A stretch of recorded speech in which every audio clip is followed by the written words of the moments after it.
Hello everybody. I think the audio should be working now. It wasn't able to get it started before. I think it's working. I haven't streamed for a little while now, so I'm just adjusting everything to make sure everything's all right. And I've been having some issues after upgrading my computer to Windows 11. So it's been laggy and there's been a few little issues there. So I hope that everything is okay and that you can hear me all right. And if you're watching along at home, leave a chat. Just let me know whereabouts you're from, and also let me know how the audio is. From my end, it looks to be okay, um, but let me know how you're doing. So, in case you don't know who I am, my name's Darren. Yeah, I'm basically an artist over in Melbourne, Victoria, and I run some of these live streams every week. I also put out some videos on watercolor painting, and I have a particular style. I paint pretty loose, and I also lately have been getting more into line and wash, which is basically drawing with pigment liners or just black permanent pens, and basically just using those to outline and then color in with the watercolors. So today we're going to be doing a couple of scenes, and the first scene is going to be in line and wash. The second scene I think I'll actually do in pure watercolors. We'll see how we go. I know this is a bit of an odd time for a lot of my usual viewers over in the States, but I know there's probably a few over in Melbourne that may be watching around this time. It was a bit of a last minute event. I wasn't sure whether I'd be well enough to do this or not. But fantastic. And Shanolan Martinez says yes, can hear you. And yeah, thanks so much for checking up on me as well, Shanolan. I've not been too well, unfortunately, over the last previous week and especially the week before. Wasn't even really able to get out of bed or do much. So I really appreciate it. I know some of you have been following up on me, and it's really nice to see some of those comments and to yeah, just checking up on me, I suppose, making sure I'm still kicking.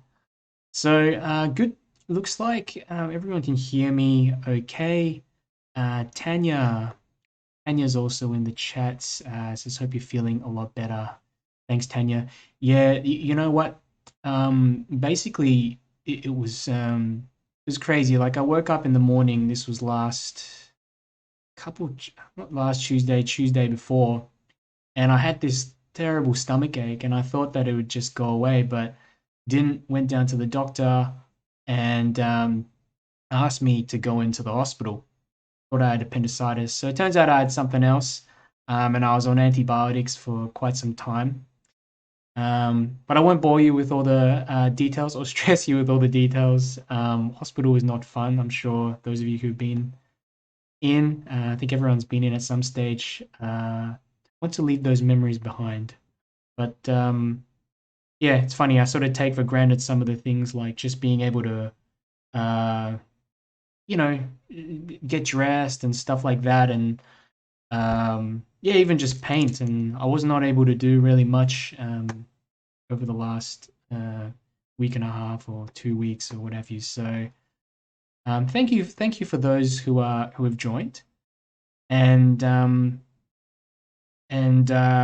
going to do. I hope you hope you're gonna have hope you learn a fair bit in this class. And what am I trying to say? If you have any questions when I'm drawing or painting and stuff like that, just let me know in the chats. I do check back fairly often to see, yeah, just to see if there's any questions or any comments. And you know, it's funny in Melbourne at the moment. It's very stormy. It just changed from a really nice sunny day to just completely crap. So the lights actually went out for a little bit. They turned on and off. So if I suddenly disappear during the stream, you'll know why. So I'm just flicking through these pages to show you some of the recent things that I've been sketching and drawing. I've actually made a bunch of videos while I was doing some of these sketches at home. So I'll be uploading these to YouTube. Tom, speaking of which, Tom B says, good news, he is back and healthy. Yes, good news. It wasn't too fun. It really wasn't too fun the last couple of weeks. I was in hospital. So uh, yeah, and being a typical guy, I was like, okay, it was a pretty bad pain in my gut, but I was just like, oh, it'll be all right, I'll be fine, and kind of left it to the point where it could have gotten really bad. So yeah, I think good idea if you think something's wrong, just to get it checked out. Tanya says, oh, nice to see you in a new camera in the corner. It's awesome. Awesome. Yeah, I decided to add it. I think, maybe it might help me connect a bit more to you guys, and perhaps you might want to see who you're talking to as well. So, how's the hair? The hair's looking okay. I actually cut my own hair. It's a little skill that I learnt during lockdown, amongst a few others, out of necessity, really. And I bought one of those $20 hair clippers, and I've just been using that now for the past year and a half, probably longer. And yeah, it definitely, there's progress. The first few times that I tried to cut my own hair didn't look too good. Really didn't look too good. Missing chunks of hair at the back of my head, but you know what? It grows back. Tom says, if I leave, it's only because it's 2 a.m. in Boston, but I will be good for a little bit. Beautiful sketches. Thanks, Tom. I completely understand if you have to leave early as well. It is that's very early for you, so sleep is more important. But really appreciate you joining and supporting me. So I will just continue to get started. There's just having a look at the chats. I don't think there's anything else. Anyone else here?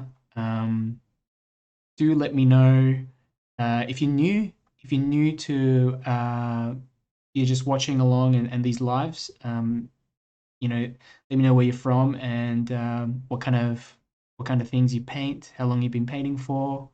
Maybe some of the things you want me to cover, or things that you're working on as well. I can go through some of those if I get the chance to, and I'll answer questions if I can give you what I believe to be a decent answer. And Tanya says, look out for barbershop mentor. Barbershop mentor. I was actually joking around with my friends about this and saying, yeah, they don't believe me that I can cut my hair. I think it looks semi decent. It's passable anyway. But I don't think any of my friends are going to let me anywhere near to their hair. But you know what? It's just hair. It's just hair. Like I say, we'll grow back. Might take you a while though. So I'm going to get started, and here are a few more sketches. Let me just have a look at the stream window. I can sort of see what I've got up here. It's another one that I did of Prague. Some flowers here as well. I think that's really about it. This was the one that I did last time. The last one where I sort of, oh no, it was these two that I did before. So we're going to be doing a scene today of rainy day Prague and also of Chinatown in London. These are a couple of photos that I actually took myself, and I always spend so much time looking for reference photos, and when I don't even realize that I've actually got a whole bunch of them that I take myself. And these photos were basically when I was on holidays some time ago, a couple of years ago. I did a trip around Europe, and I have some family over in London as well. So yeah, I thought these would be good, and kind of, it's a good idea for you guys as well. If you have photographs, of places that you've been, and they could just be around the corner from where you live. taking those photos and painting them, drawing and painting them really consolidates those memories in your mind. And I don't know, it just has a personal touch to it when you know that it's something that you've taken, it's a photograph that you've taken, rather than it being something that you find on a reference website. Just use whatever you've got though. So Tom says just subscribe tonight. Like watercolor, very new to it. Sketching, line and wash. Feel like jack of all trades, master of all trades, master of none. Yeah, tell me about it. I think though that's a good thing because with watercolors, I find that whatever subject you're painting, even if you're doing line and wash, there's a lot of overlap in skills in terms of the drawing skills, understanding shapes, understanding tones, light and dark tones, and painting shadows and light.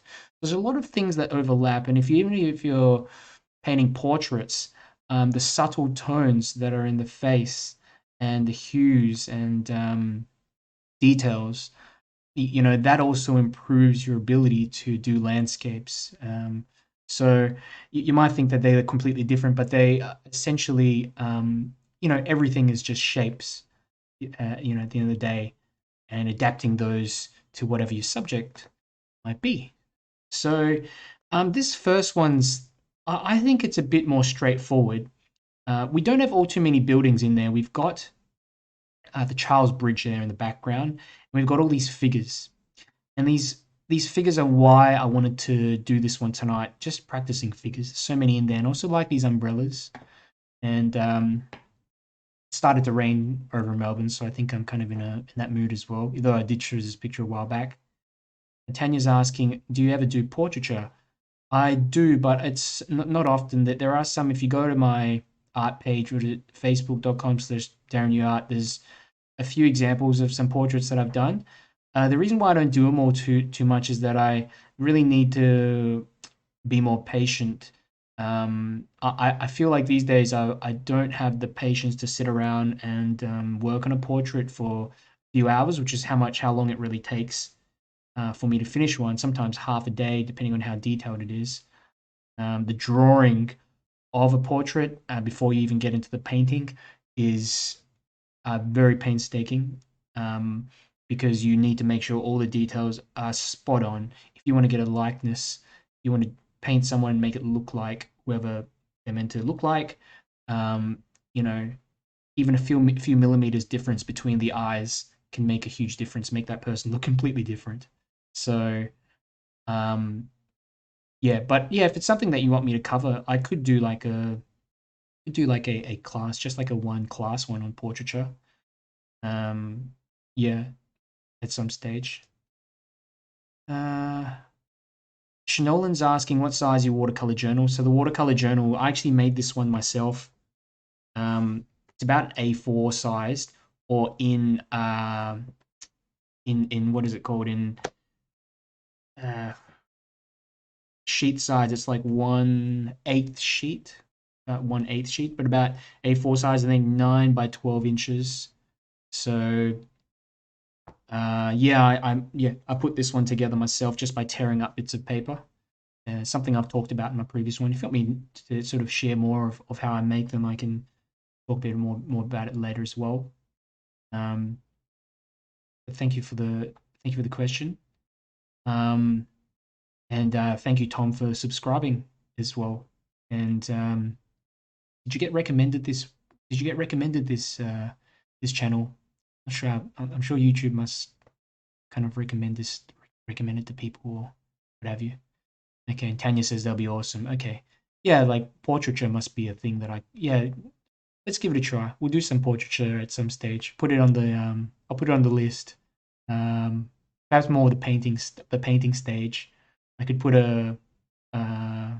maybe like painting faces rather than a specific portrait, unless people want to trace it, because the drawing takes quite some time.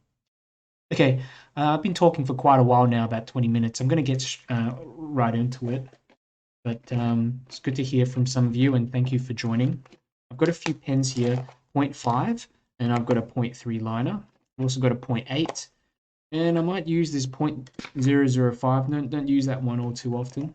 It's a very, very small point pigment liner. And these here are some flat pigment liners, flat edge pigment liners. If you can have a look, maybe just put it on the camera so you can see. It's really, it doesn't focus. I've got it on fixed focus, but you can kind of see here, like a Sharpie, like a permanent marker or something. And it creates these really sharp-edged shapes. Great for doing doors, buildings, and little things like that. So I'm going to be using these ones. Let me just put them here up ahead. And I'll probably start off with the 0.5 just to, yeah, about the point. Let's go with the 0.8. Okay, this is a new palette as well that I got.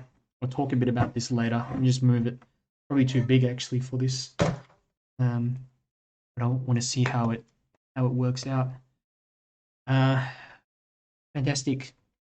Alrighty then. So let's go ahead and get started the drawing now. If you have the reference photo up, I'll put the link to the reference in the chats for both the YouTube event and also for the Facebook event. So you can go into the chats. There's a link there, and it will lead you straight to the references. So either the discussion sections on Facebook or the community tabs on YouTube right at the top. And I want you to bring up that first reference photo of the Charles Bridge, this one that I took. And what I'm going to do is firstly start by drawing in a bit of a line. The easiest thing to do is just separating the sky from the earth. So if we look around this whole scene, we can see basically where the bottom of that bridge stops off. I would say it's around, I mean, it's just lower than a third, maybe about a third of the way up the page. Okay, probably just lower than a third. So what I'm going to do is just start drawing a bit of a line and hold the pen very loosely. Okay, just a bit of a line across like that. Okay, and the main thing I want to practice here is just these figures, but we do have to get an indication of what's the context of the scene as well. Otherwise, yeah, it's not going to look like what we're essentially trying to do, trying to sketch. So let me just get I'm just gonna get the reference photo up so that I can see all the chats as well. I'm using the same screen, so it's a bit difficult to see all the chats at the same time. We've got Margaret McFadden in the chats. Hey Margaret, good to see you, and I am feeling better. I can say from last week and the week before, I was pretty gone. I was kind of mentioning before, just was not able to get out of bed. But yeah, lucky things didn't go south from where they were. You know, but thank you so much for asking about me, and there's a few people showing their love as well, just checking up and seeing if I'm still kicking, which is always nice. It's always nice. So right, I'm just meddling around with my computer at the moment to get the reference photo up because it's just keeps shifting around. David Nittle. Hope I pronounced your name correctly, David. But it says, so I take your pens are waterproof / permanent. Yes. So the pens are waterproof permanent. You have to, if you don't want any of this stuff, the line work to move around once you go into the watercolors, just make sure it's permanent. It usually states on the side of the pen. And you know, these are some pigment liners that I got sent to me by Etchr, but you can use any pigment liner, or you can use any black ink pen, even a liquid ink pen, as long as it has waterproof or permanent written on the side of it. So I do also use pens that are water soluble. They have water soluble ink, and I'll grab the other sketchbook later and just show you what they look like when you go over with the watercolors. It's certainly a different look, and it's a lot more looser. Okay, but if you want to aim for something that's a little bit more representational, then they would recommend you use some kind of waterproof pens. Okay, so we were basically up to this part where we're putting in this little horizon line, okay? Basically just the line that separates the sky from the earth, okay? And, you know, one of the big things I always try to recommend is to go ahead and do the stuff in the front first. Draw everything in the front first. And what do I mean by that? So if we look at the scene here, we've got people, just tons of little people all over the place. This is a very popular tourist zone.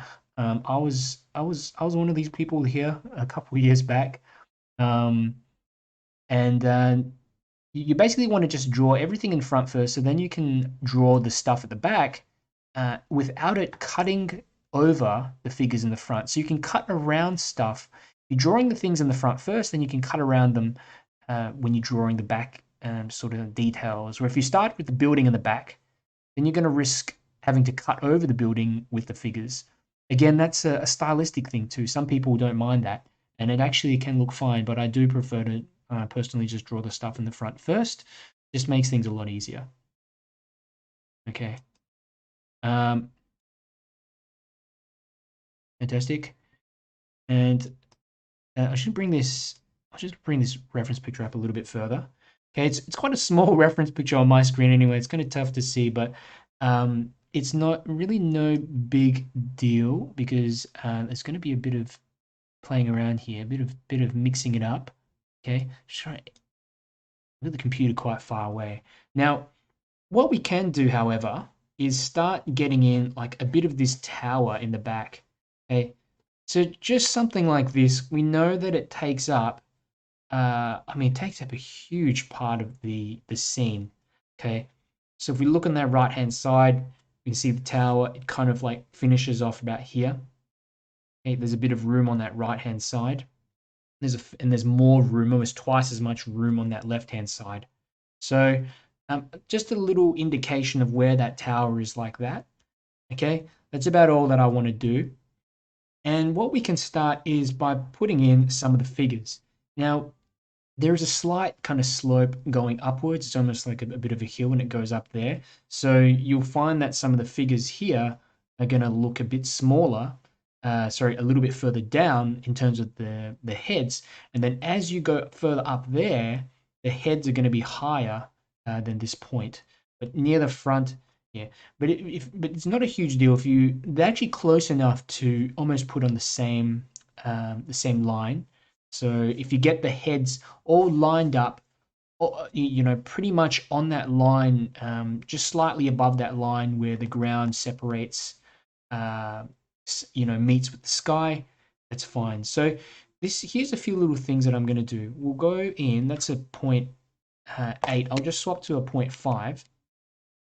Okay.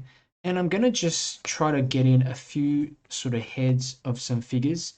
Okay, and just a few people kind of walking around. Here's someone on that left-hand side. Okay, that's just a little test. We've got someone in there and looking at the size of that figure. That figure's looking okay. Could be holding something here, and we can put in another arm there, a bit of a shirt or something like that. And then we've got, of course, these little umbrellas, which I'm just going to indicate very, very quickly.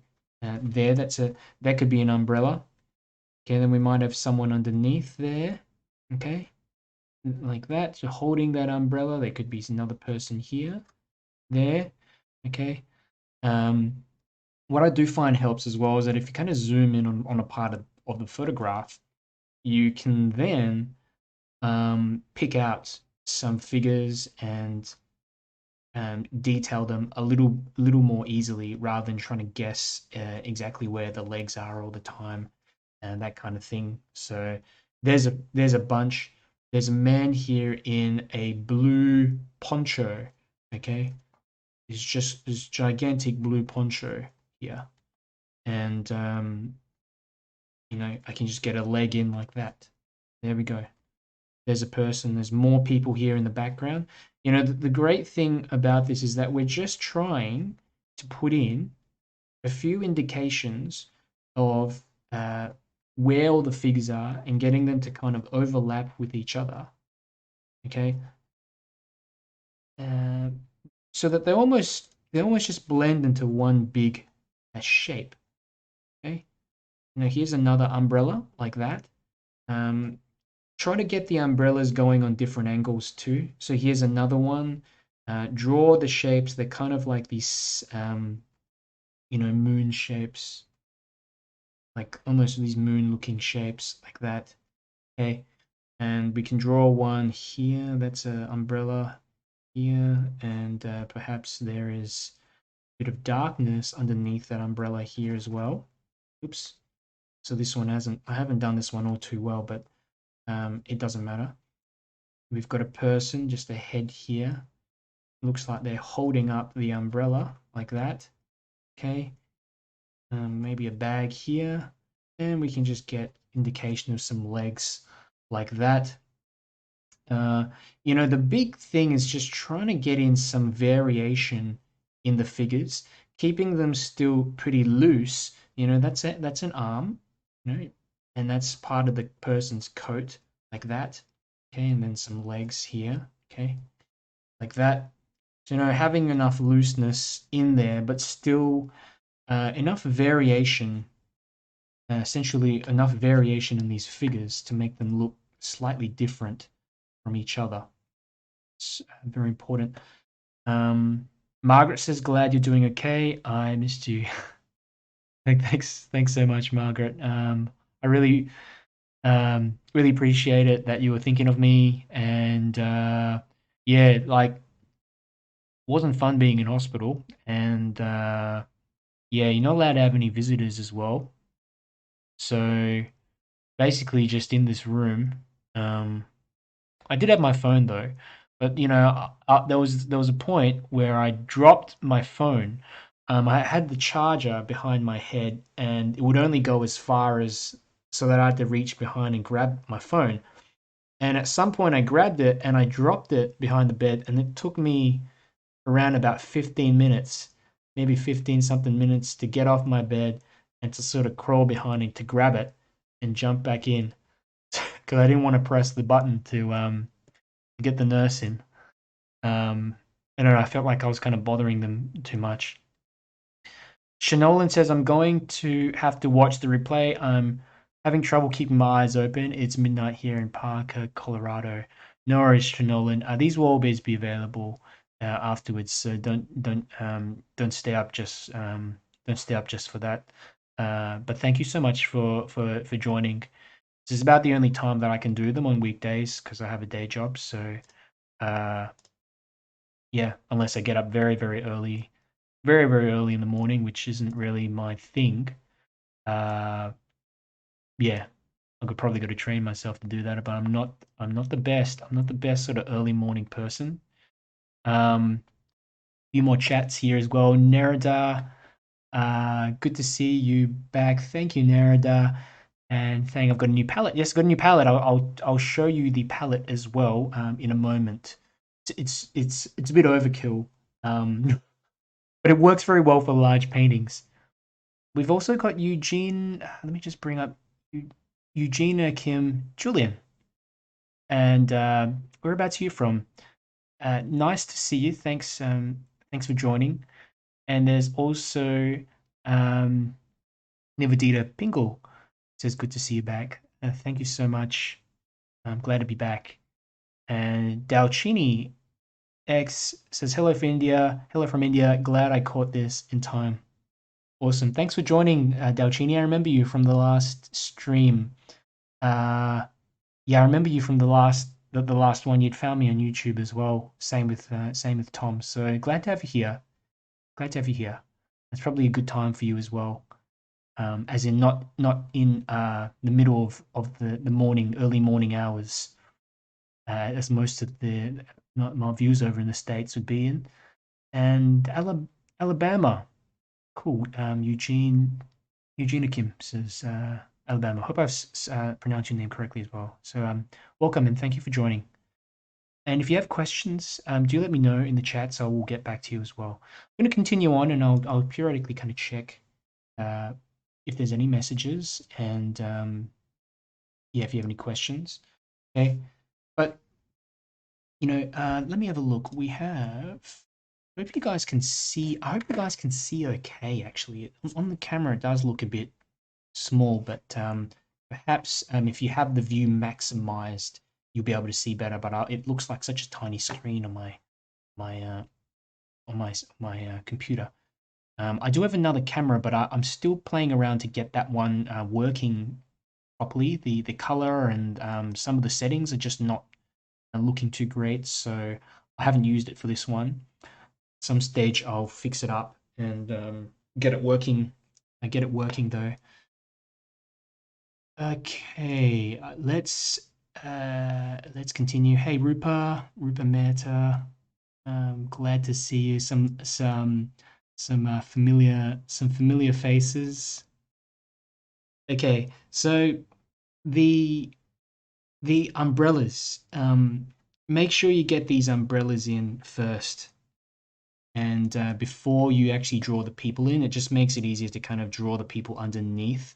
There is also, if you look here, that there is some type of it's an area here just where the one of the what am I trying to say? I must be half asleep at the moment. But there's a lamp here, and it's on a kind of wall. I think it's on a it's on a wall. I can't tell exactly. It's either on the wall or it's behind the wall. I can't really remember. I think it's on the wall. So I'm just making up a little wall here, and we're making it around around the height of half the height maybe of the figures, or just under the head height, something like that. Doesn't matter all too much. Okay, just to get indication. Um, there is also a bit of a wall coming across here. Here in the front, this is where we've got again another kind of umbrella-like shape. If you can't, if you're struggling to draw the umbrella, firstly, what you could do is just draw in a kind of almost a rough circular shape, and then just flesh out all the little details in thereafter. I find that helps. Or it's almost like a hexagonal shape. Let me think. 1, 2, 3, 4, 5, 6, 7, 8. Octagonal. 1, 2, 3, 4. Yeah, it's an octagonal shape. 1, 2, 3. Doesn't matter. That's 7, but no one's gonna notice. So we've got this person here, red shirt there, and they're closer, of course, like that, and maybe a bag here or something like that. Okay, and then here's a couple of legs, one here and then one here, and there we go. We've got a person that's a little bit closer, and so it looks like the scene is going up on an angle. Like I was saying before, the head of this person here is lower down than the heads of these people here, because they're going up a hill kind of thing. Okay, here, this is where I'm actually going to start drawing in a bit of this, a little bit of this lamp as well. Okay, let's just get in some of this detail of the lamp, like that. Okay, something like that. There we go. Little lamp back there, and there is one somewhere back here as well that I'll just quickly draw in. Okay, like that. The main thing is that sort of shape of the lamp on top that makes a difference.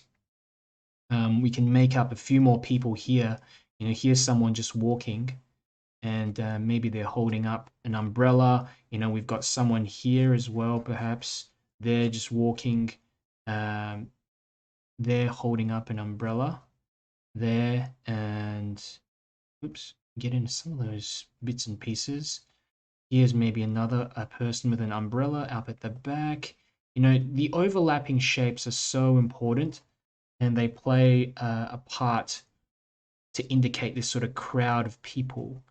And that's what I kind of want to train here. Just a busy sort of crowded sort of scene. Okay, there's obviously this person here, and I'm going to go ahead and start drawing in. I mean, it's just a fence. It's really just a fence, but I'm simplifying this down, yeah? Just going across like that. There. Kind of another bit there. Cut around that figure in the front there. In fact, this is where we what I was talking about. If I start drawing this figure in here now, see there's another figure next to this one, and kind of a red umbrella, you'll find that I'm going to cut over some of this other stuff here. So here, for example, bit of that fence here in the background and then the legs. So that's one of the advantages of making sure that you're doing, trying to do as much of the stuff in the foreground first. It will make your life a lot easier. But if you don't, it's also not the end of the world. Okay, so certainly don't fret. It's all just a sketch at the end of the day, and it's not meant to be something that looks perfect. Okay, I almost try not to make it look perfect, and you know the lines. If you see, I sort of just scribble in lines on different angles and that sort of thing.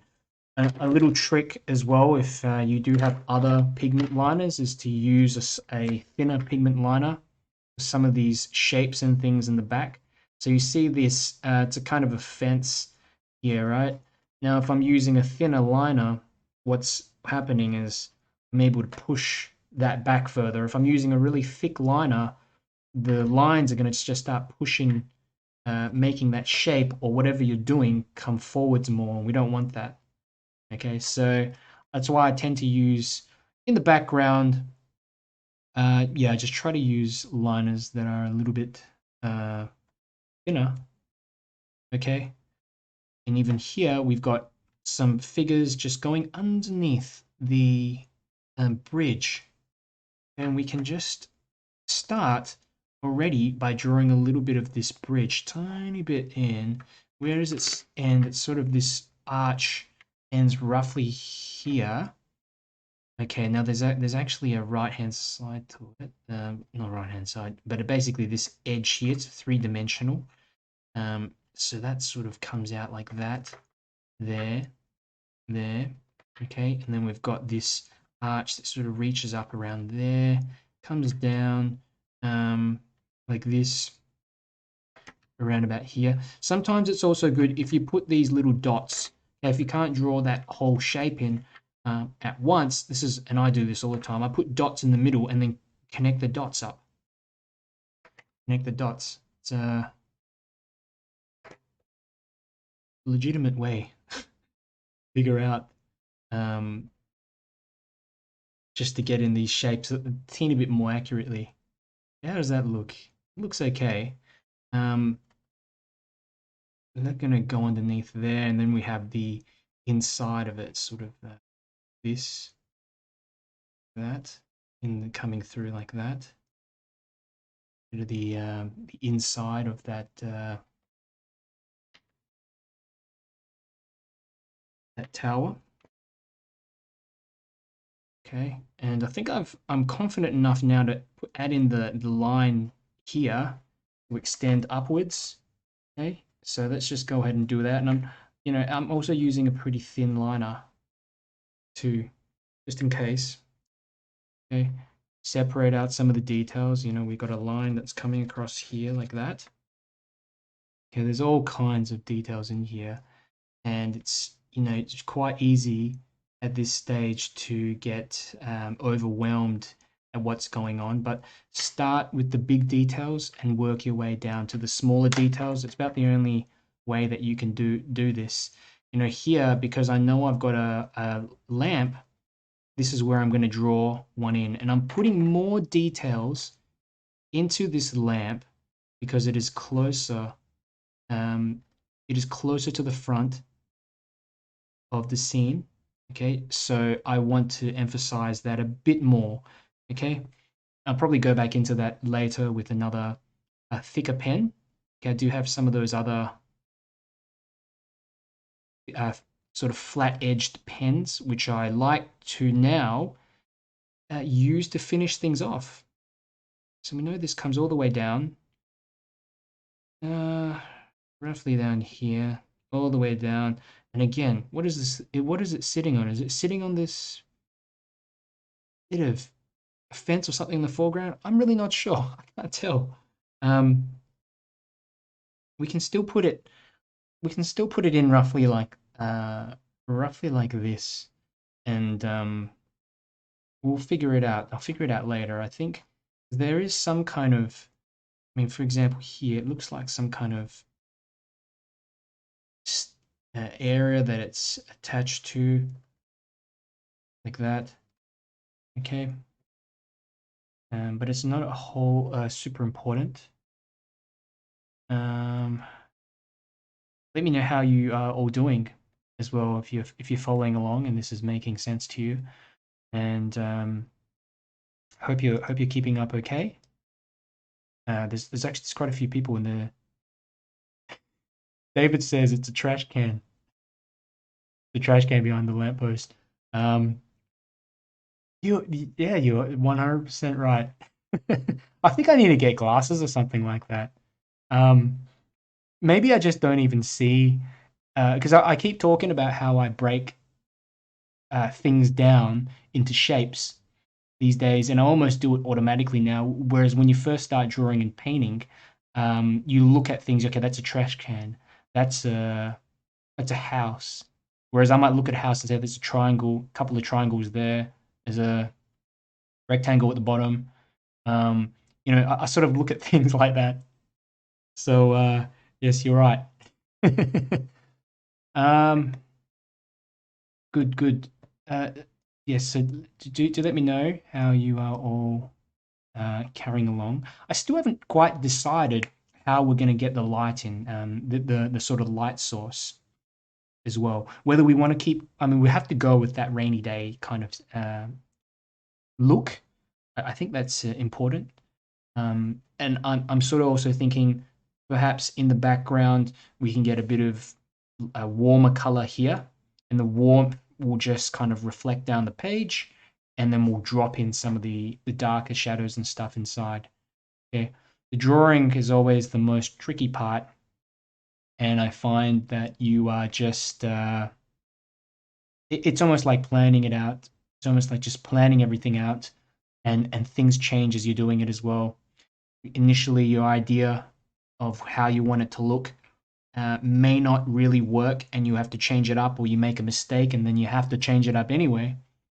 You notice there's lots of little bricks on here as well, and a little thing that I do is you pick up a smaller pigment liner, and I'm not going to really do this all that much here, but you can go in drawing little bricks and stuff like that. Okay, that will kind of help to give it a more three-dimensional type look, and kind of more textures and things on the tower as well. So um, I think this was a medieval. I know this was a medieval bridge. At I'm just thinking back the history. What was the tour guide saying? Uh, Medieval bridge. The statues that you see on the Charles Bridge are actually they're actually reconstructions. Apparently, they're not the original. They're not the original ones. I can't remember exactly what the bridge was used for, but obviously, medieval sort of style. Maybe they had, you know, I don't know what I'm talking about, but that's about all that I remember. Anyway, but it's a beautiful sort of site, and here's a few little bricks, just rectangular. That's all it is. I'm just drawing in a few here. I don't want to draw all of them in because I don't have the patience for that. And also stylistic, in a stylistic sort of sense, I think sometimes things can look quite beautiful if they're partially done, if that makes sense. If they're partially complete, it's just that, I don't know, some sort of a nice sort of feeling to it. So here's a few bricks in there, here and there. Like I said again, it's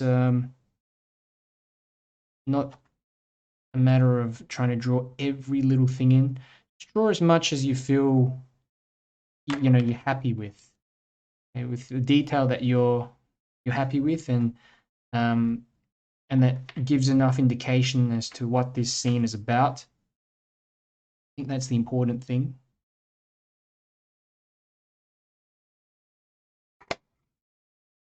And there's a little section there. I'm just going to cross hatch in this section as well. And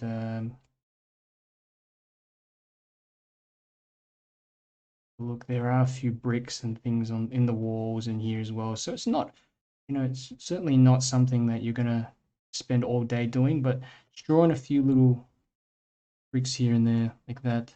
A bit more of this, more of that. What one is this? It's a 0.5 liner.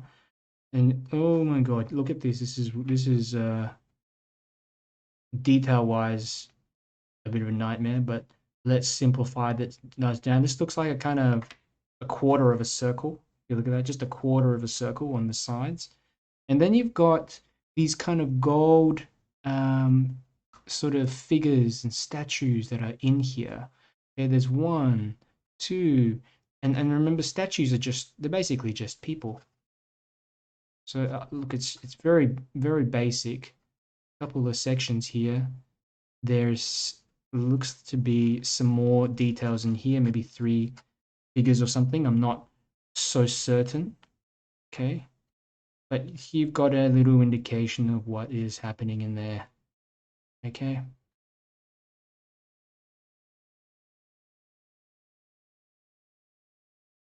Righto, there's this section as well that comes down like this. As you keep drawing, you find there's these little intricacies that you end up picking up, noticing, and these are I think these are like little shields. 5, 10 shields. 1, 2, 3, 4, 5. 1, 2, 3, 4, 5. Just a little indication of them here. Okay, something like that. Yeah, the bricks coming through and all that as well. So much. There's actually quite a bit in here.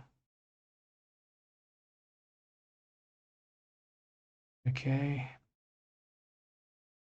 David's asking a question. David Nittles asking what type pound of sketch paper / book do you use for sketching? This one I made myself, and the paper is 140 pound or 300 GSM paper. So I've not used any paper heavier than that for a long time. It's just not necessary, especially if you're painting on a smaller scale like this. Even if you're painting on a larger scale, a lot of professional watercolor painters, they only use 40 pound as well. I've heard Thomas Schaller say something about with the 140 pound, the paint, the paint sort of sits on the surface a bit better, whereas the heavier papers, they kind of absorb more. They absorb a lot more water and they don't look as vibrant. I don't know how true that is, but I've only needed to use 140 pound paper. I don't think it's necessary anything more. If you have 200 GSM, or I don't know how much is that, maybe like 90 pound paper, 90 pound paper or something like that, that can work as well, but you might have to tape down the edges because it does get quite moves around a little bit. So okay, let me just get in a few more figures and people. Now we have some kind of over here we can see it's basically a kind of some stairs or something going up. Just exit out of the scene. So I'm just going to draw a few of these, maybe going up here. There's a little overlook area there. Again, with some figures and umbrellas, just get those little umbrellas in like that.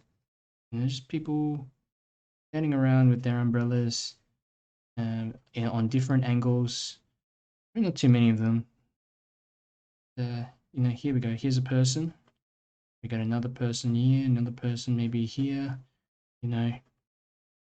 There, here, here. I'm using this technique here where I'm not lifting the pen from the paper. That allows me to sort of get these figures in a little bit more loosely. And quickly as well, forming a crowd. Almost just looks like a large crowd of people. Don't overdo this though, otherwise they all just blend together. But it's a quick little thing that you can do, get you used to figures and drawing figures. You know, I actually thought it'd probably be good if I put another person here up the front, but I don't think I can do that anymore. It's I've taken up too much of this, taken up too much room here. There's a edge here of the road, and it just carries all the way over to the back. Got to think a bit about perspective as well. How am I going to do this?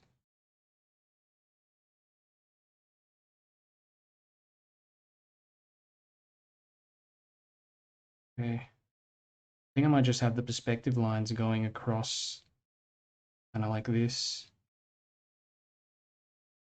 like that. Okay. It's quite subtle, but it might kind of, to me, maybe look like it's the land is moving upwards a little bit. Okay. Do you have some more people? Let's put in some more people. Here's another person here. Maybe this person's also got a umbrella, a very funny looking umbrella here as well. No.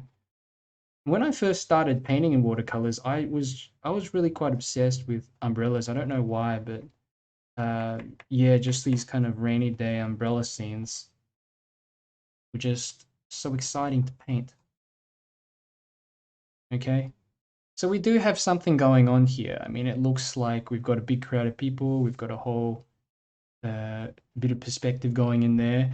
Now there's a building here on the left, and I'm going to change this. I'm going to bring this building a little bit further in because there's not enough. I feel like there's just not enough details going on in this scene. This may be a mistake, but you know, I'm going to just try it anyway. I should have taken the photograph a little bit more to the left. Don't you hate it when that happens? So we'll have to make some of this stuff up. Righto. Let's divide this building up a bit. This would be good actually. Here will be the kind of the ground floor, maybe with some. Oh, we've got I can see already the side of this building. It's kind of these little here, and then maybe a door here and a door here. How's that? Two doors. I'll go in later with another pen. That's the kind of door area, entrance area, or whatever. And then I'm gonna carry this up. I don't know if this is actually part of that building, but I do like the look of it. And perhaps we can separate this out into sections as well. Put one here and then maybe one here, like that. There we go. Just carry that across there. Got part of that building in now. How do the windows look? I don't know. Square shaped windows. Something like this. Okay.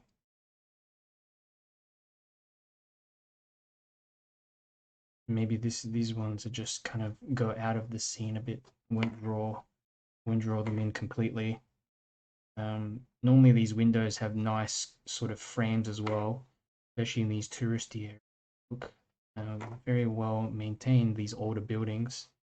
They often have some kind of nice frame, colored frame. So I, you know, just draw in a few of that sort of doors may have some kind of a frame as well. I don't know. Have a look. How does that look? Looks okay. Yeah. Oh, forgot to get in these little lines. These little lines coming across like this. They just form part of that building. Okay. Perhaps I might need to get some more in actually running through the building as well. Just some little lines like this.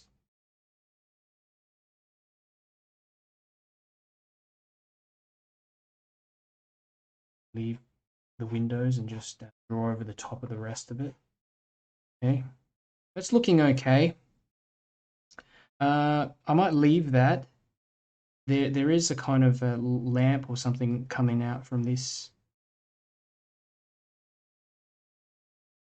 as well. Little lamp like that. Do we have anything else we want to put in here? I don't really think so. I think if I had my time again, I'd go in and perhaps add in a larger figure further further up. But I think this is looking okay. It's looking okay. What I want to do as well is, you know, here in the background we do have some trees and stuff like that, which we want to just indicate some in the background, like kind of these bushy areas in the background, essentially. Okay.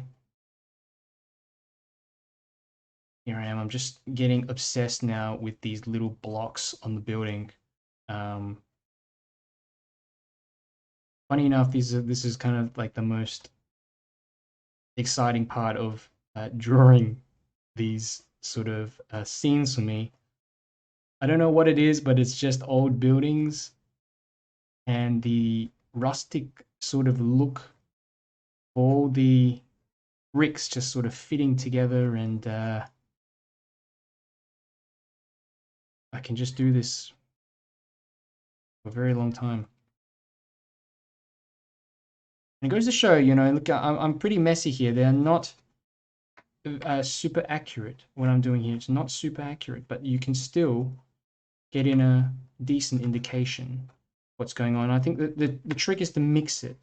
When I say mix it, I mean you mix loose and detail. So this lamp here is a little bit more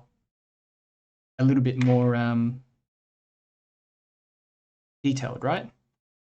And then you've got all this looseness in some of the figures, a bit more detail in these ones.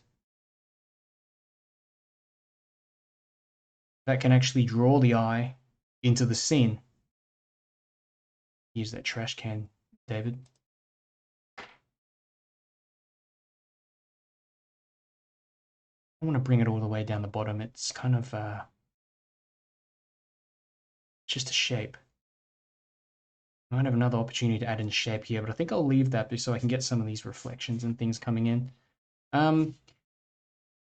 We've also got maybe like a tree here, which I'll just quickly get in. Just a little round, funny broken edged thing like that.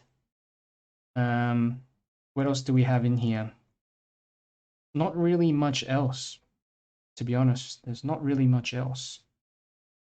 There are some trees here in the distance. Swap to a little 0.05. Swap to the 0.05. Few bits and pieces here, because I don't want it to take up too much. Okay. There's even like another lamp inside there. You know, more people, little people just walking through this area. Okay, you know, maybe some umbrellas and things, using this little pigment liner to get in some details. Okay, there's really not that much there at all. I can't see much going on in there, just a few little figures. Okay, all right, let's get in some colors for this. Of these pens off.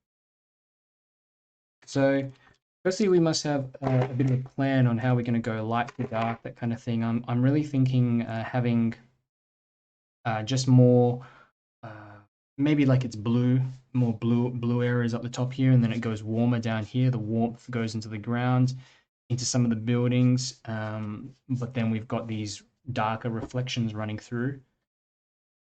This is the ridiculous palette that I got, and I use this for mainly larger paintings. I only got it recently. It's great for larger paintings.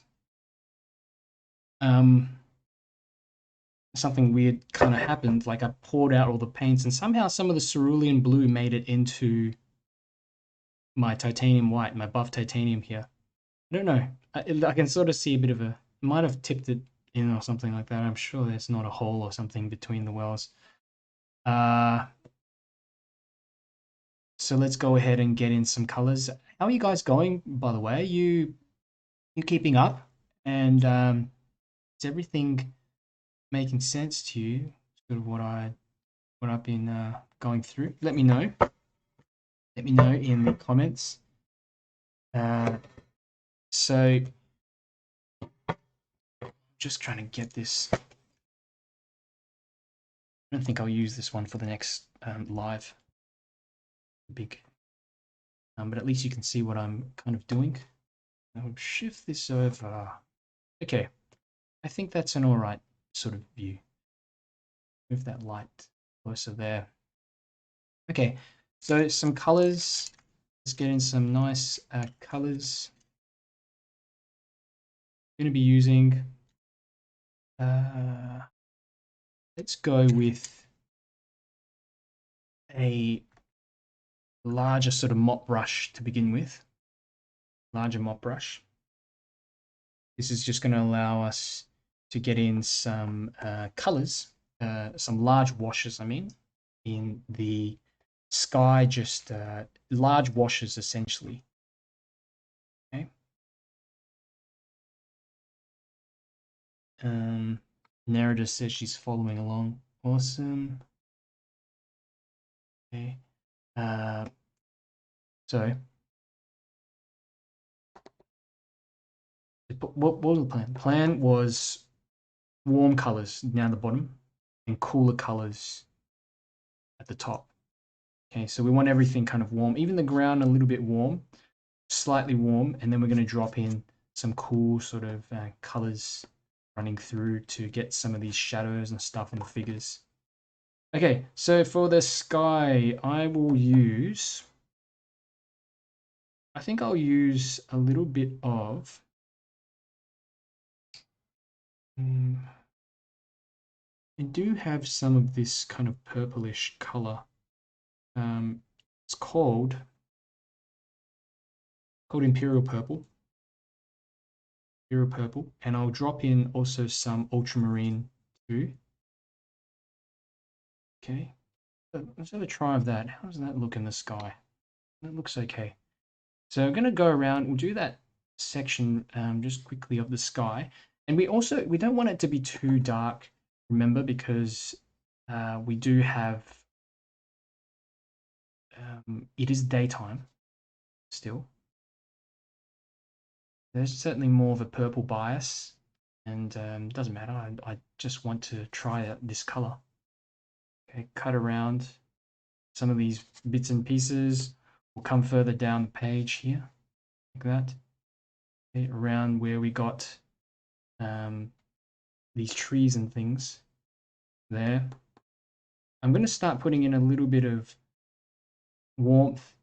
Okay, a little bit of, I've got some of this carbazole, not carbazole, it's one of the Daniel Smith, it's quinacridone burnt orange. Drop in a little bit of that quinacridone burnt orange. I do have a bit of that yellow left over as well, a bit of answer yellow. Okay, so I'm just a warm color at the bottom. Bit of orangey sort of yellow color. And I don't mind if that sort of spreads a bit up as well into the sky. A little bit more vibrancy here near the base. Okay. More vibrancy here. Okay, good.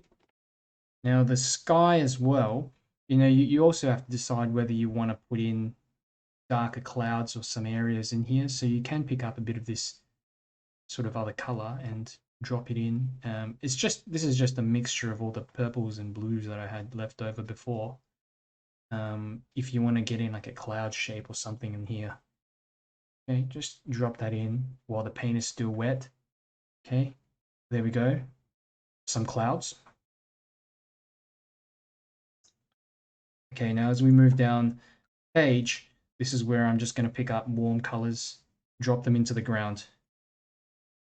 Just warm colors. Okay, so I've got kind of this orangey color, which is basically quinacridone burnt orange with a little bit of Hansa yellow mixed in with it. This is a granulating color, the orange. Very rare to find a granulating orange, which is why I wanted to get this color. Love playing around with granulating colors. And fantastic. So here we go. Just putting in some of these colors, and you might think, hey, let's put in a bit of red or something in there as well. Go ahead, that's fine. Warmth in here. As you move down to the front, this is where you just want to add a little bit more darkness at the base.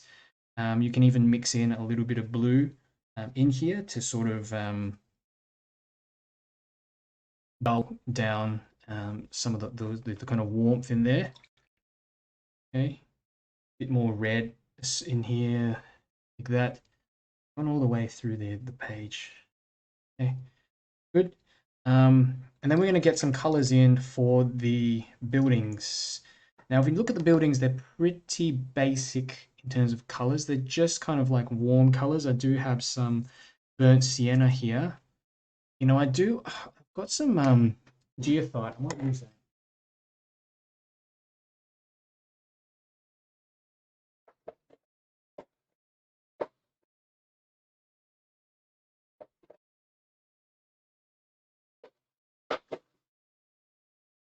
This color here, which is a granulating kind of brown color, but just use if you've got yourself some if you've got yourself a bit of burnt umber, raw umber, any of that burnt sienna, just use that, you're fine. Okay, so I just like the granulating sort of nature of this color. So I'm just, at the moment, I'm just putting in browns in this whole section, along with this geothite kind of color. Goethite, geothite, I think that's how you pronounce it. I'm not really sure. Also we do find that a lot of these statues and things here have a kind of golden, yellow, golden sort of color. Let's drop in a bit of that here. Just, even these shields do have a slight kind of lighter sort of color in them. Perhaps I'll get in a bit in that lamp as well. Yeah. If you get some mixing into the sky, that's okay as well. Just let it mix. Okay, there we go. Just some colors. Back to the geothite there. Cut around there, up into the top. That. There. There. Bring this down the page. Enough left. Get some more.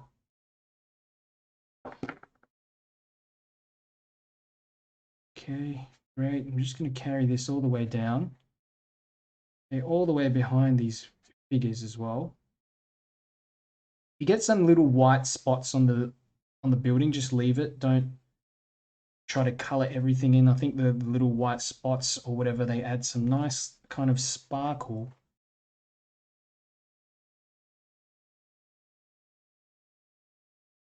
Quite nice actually. So just drop in color, and we've got also these figures and things which we're going to cut around, get in some of that color in there. I've forgotten one important thing, this middle section. So this is part of the sky. I'm going to try and mix up some color there to drop in, but it's going to be tricky now to do. Let's have a look. That's all right. And then a bit of warmth further down here. Ooh, okay. I think we're safe. that.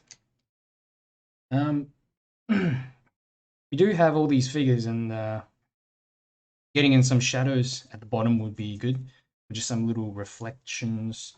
So this is what I tend to do. I just pick up a bit of blue, purplish sort of paint. This palette is absolutely great for mixing, I have to say. Let's drop some of this in. With this paint, you've got to make sure that it's quite thick as well. So when you go in, it doesn't spread all too much. Okay, so it's just kind of these downward strokes like this. And some of it will just blend downwards into all this stuff there.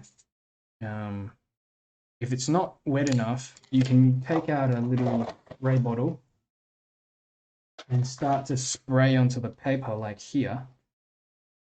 And just a little bit so that it will move better. Okay. The trick is to just join up the legs like this there, almost just running down the page like that. Okay, and obviously we've got some of this hole as well, a bit of the, you're just trying to draw out a few little details here and there. Even, for example, this little,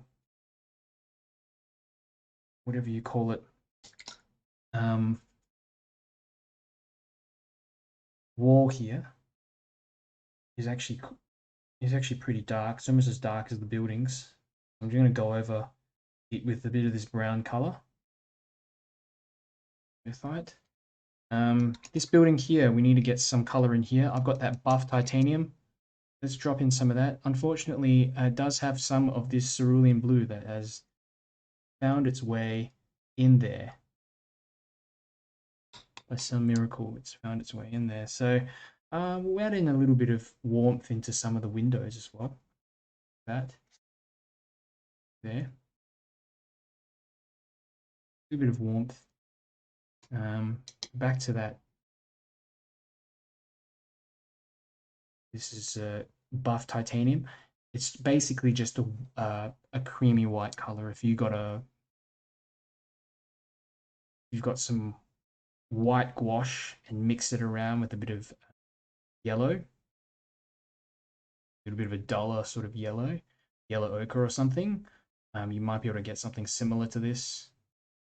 Okay, there we go. I'm just trying to join things up a bit more as well. With the figures is a chance really just to get in colors and small details. Also these trees at the back here, I think it's important to create a bit more contrast in the background. I'm going to pick up some purple. I do have another color called undersea green as well, which is it's a mixture of quinacridone gold and ultramarine blue. You just drop some of that in here. Get in like some of these tree shapes in the background like that. Here it's going to be more sharper because it's already dried. Just shift that a bit over like that. There we go. Okay. The figures. What we want to do is just add on colors to the figures now. They can be dark colors or they can be lighter colors, or we can just leave them white. So I think what I'll do is I'll go in with some darker ones. For example, for this one, we'll just get in a bit of purple color. I've got some carbazole violet, which is a non-granulating, very strong colored violet. That can be for this figure here. And I'll put the other one kind of more red there. They'll just blend hopefully together. It's really not a huge deal what color a lot of these figures are. We just got to make sure that they connect with the shadows and the little reflections there on the ground. So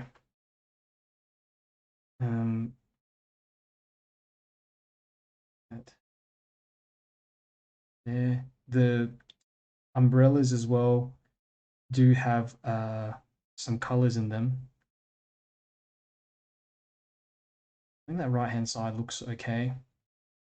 Let's put in some colors for these ones, a bit of darkness, especially if you notice on the legs, connecting the legs to the ground a little bit. I'll do this one as well. There.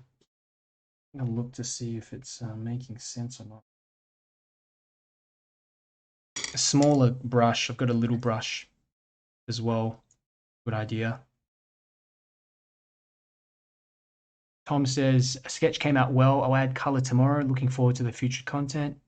Thank you. Good night for now. Stay well, everyone. Thanks, Tom. Appreciate you joining. And yeah, be keen to see what you come up with tomorrow. We have a group on Facebook. Facebook.com/group/Watercolour Mentor, and you can upload your version there and get some comments and feedback from everyone.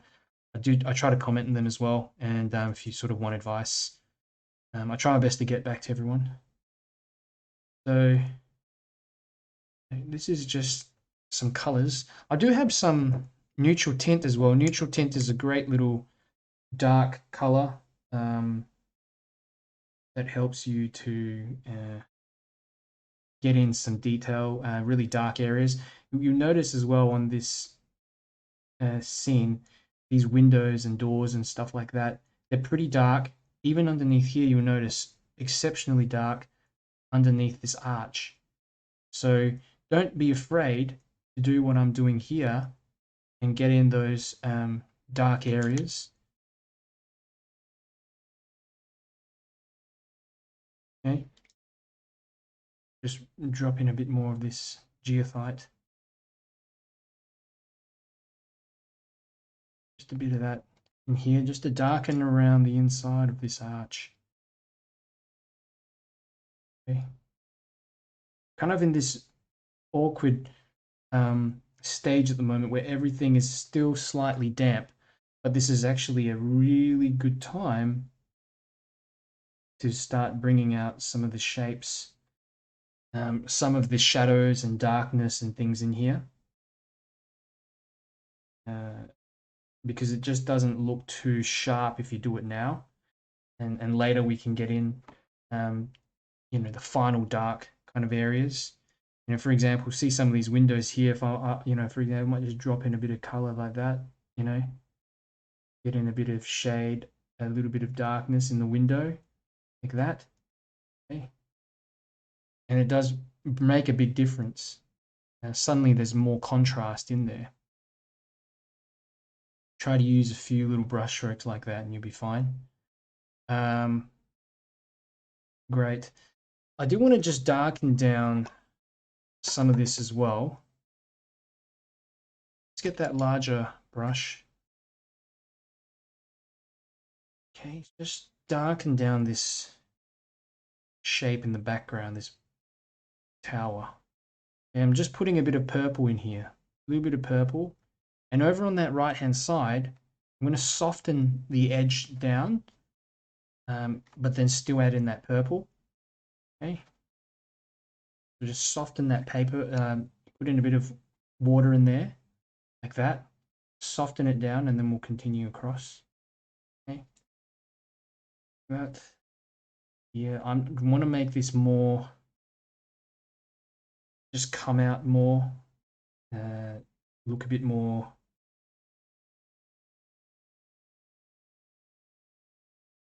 darker than what it is actually at the moment, because it does need to be a fair bit darker.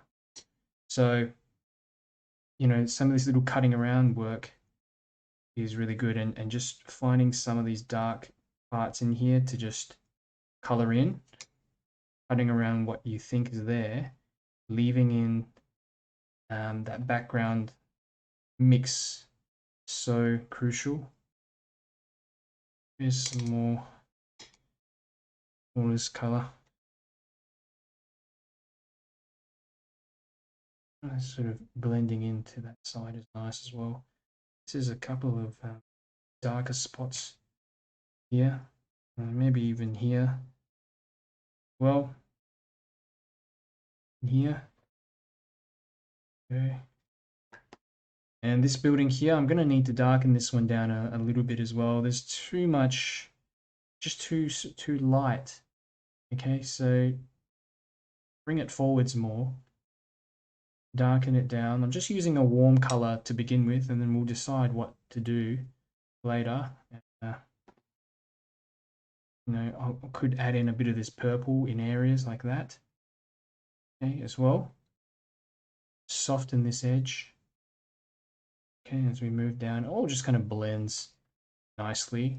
Okay, but that's already looking decent. The purpley sort of darker kind of areas. Okay, and finding ways to mix and join it downwards. So see here, that's like kind of come down into this fence or what have you as well. Okay, I won't touch the people though. I like, in terms of the shadows, I mean, I'm not going to touch any of those shadows. But what I really want to do is get some more contrast for these figures. So look at that figure there. That's nice and sort of dark. I want another one that's maybe coming out like this here, and you know, put the legs in that. These, just dab off this area a bit. I want it to be soft and blend in to these little reflections on the ground. Okay, there's one. Okay, there's another one in there. We can leave some colors as well, some lighter areas in there. And this one, that's another person. But I'm trying to create, this one is just, you know, more contrast, certainly creating more contrast. Here's a couple of figures and legs and things here. Another couple of legs like that. The legs are pretty important, I'd say, to just make sure that you've got enough, a bit of that connection with the legs and then the ground, like that. Having a look. Okay. These ones here, they probably should be slightly darker. Stand back and just have a look at what I'm painting. Having a look at what I'm painting. Okay. Let's continue. Let's continue on. Some more, a little bit more kind of darker areas on the other figures, and maybe some areas of light in some of them as well. So if I got a bit of orange, a bit of orange here, a bit of orange for that one here, there. I've also got some like lavender color. We haven't used any of this yet. I might put some in for this figure actually. There's just to mix things up a bit, because just that mix of warm and cool. I think it keeps things interesting. I've got a little gouache in there that's started to make its way through. Okay, good. This umbrella I'm going to keep, let's keep that umbrella white, but with a slight bit of color there, hinge of color at the base, like that. This one here is like a reddish color, just a warm color there. There, the other umbrellas is really up to you. Little bit of yellow for that one there, here. Okay. Notice, because we haven't used all too many vibrant colors except for maybe the background, that yellow will pop out more. You dull everything down, and then you use save the really vibrant colors. Save the vibrant colors for later. Then you can get yeah, some of this stuff going on. Okay. These figures in the background, it's very hard to see them. Very hard to see them. They're not crucial as well. Yellow, and perhaps I'll leave that white in for this umbrella. I don't mind that. Your white umbrella, just with a bit of a pull down bottom part like that. Okay. And there. Maybe a bit of yellow on that right hand side somewhere, like here as well. Yeah, I don't know if I'll leave. We'll leave that. We'll leave this bit there. Thinking of changing it up. Um, we'll leave it. So really now what I want to do is just add in the finishing touches. We're almost done. You know, for example, here this can be. And one thing I forgot to do is I actually forgot to use the black markers. And I use the black markers to do this sort of stuff. Some of these darker areas as well, rather than use the paint here. This is just really dark neutral tint that I'm mixing up. We have to make sure that this uh, lamp has enough darkness. Draw it out, bring it towards the front of the scene more. Okay, a little bit like that. You'll notice some of the edges are actually a little bit wet still because the building in the background has not dried completely. Okay, that's a bit of a risk, but I'm going to go through anyway. Anyway, if it does blend too much, we can go over the top again. There you go. That's a bit there. Now get this little one here in the back as well. I'll just use this same brush. I don't want to fiddle around too much with other ones. There's another one here. Okay, pretty basic. You know, here as well. Bit of a lamp there. Some the areas of the buildings as well might have some features, some darker features in there that you can draw out. You use the finger at times to sort of soften things down as well. I might just put a bit of color here like that. Meant to be a bin. It really doesn't matter. Some textures on the ground as well. And these help to identify the you call it the perspective lines there. Kind of all running up in that direction as I try to indicate before with the pen. Keep them pretty light, but you know, obvious enough that they are leading into the scene. Okay, and I think we are just almost done here. The only other thing I can think of is, yeah, just finding some areas that you might want to darken more. So underneath here, extra detailing like that. There, there. Um, there. Maybe some of the bricks or whatever. There's some darkness on some of the bricks. That you can sort of dry off that brush and drag that brush across the paper in areas to get more textured marks. You know, this area I do want to darken that a little bit more in that section. You know, this really is just part of this fence again, which has these vertical lines running around in there. Using this also to help cut around these two figures in the foreground a bit. Let's have a look. How does that look? That's okay.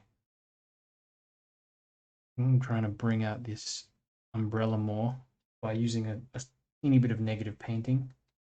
Cut around negative painting is just when you cut around shapes to reveal a shape. So see here, that's what I'm doing here with this. There's a kind of doorway here and umbrella in the front. So if I darken that doorway significantly, you'll notice that the umbrella, the lighter tones then start to pop out more like that. Same thing goes if you know, back here underneath this bridge. Oh, I've forgotten there's another lamp here. Well, very hard to see, but Yeah, but the same thing is what I'm doing, you know, just finding some dark contrast behind like that. Okay.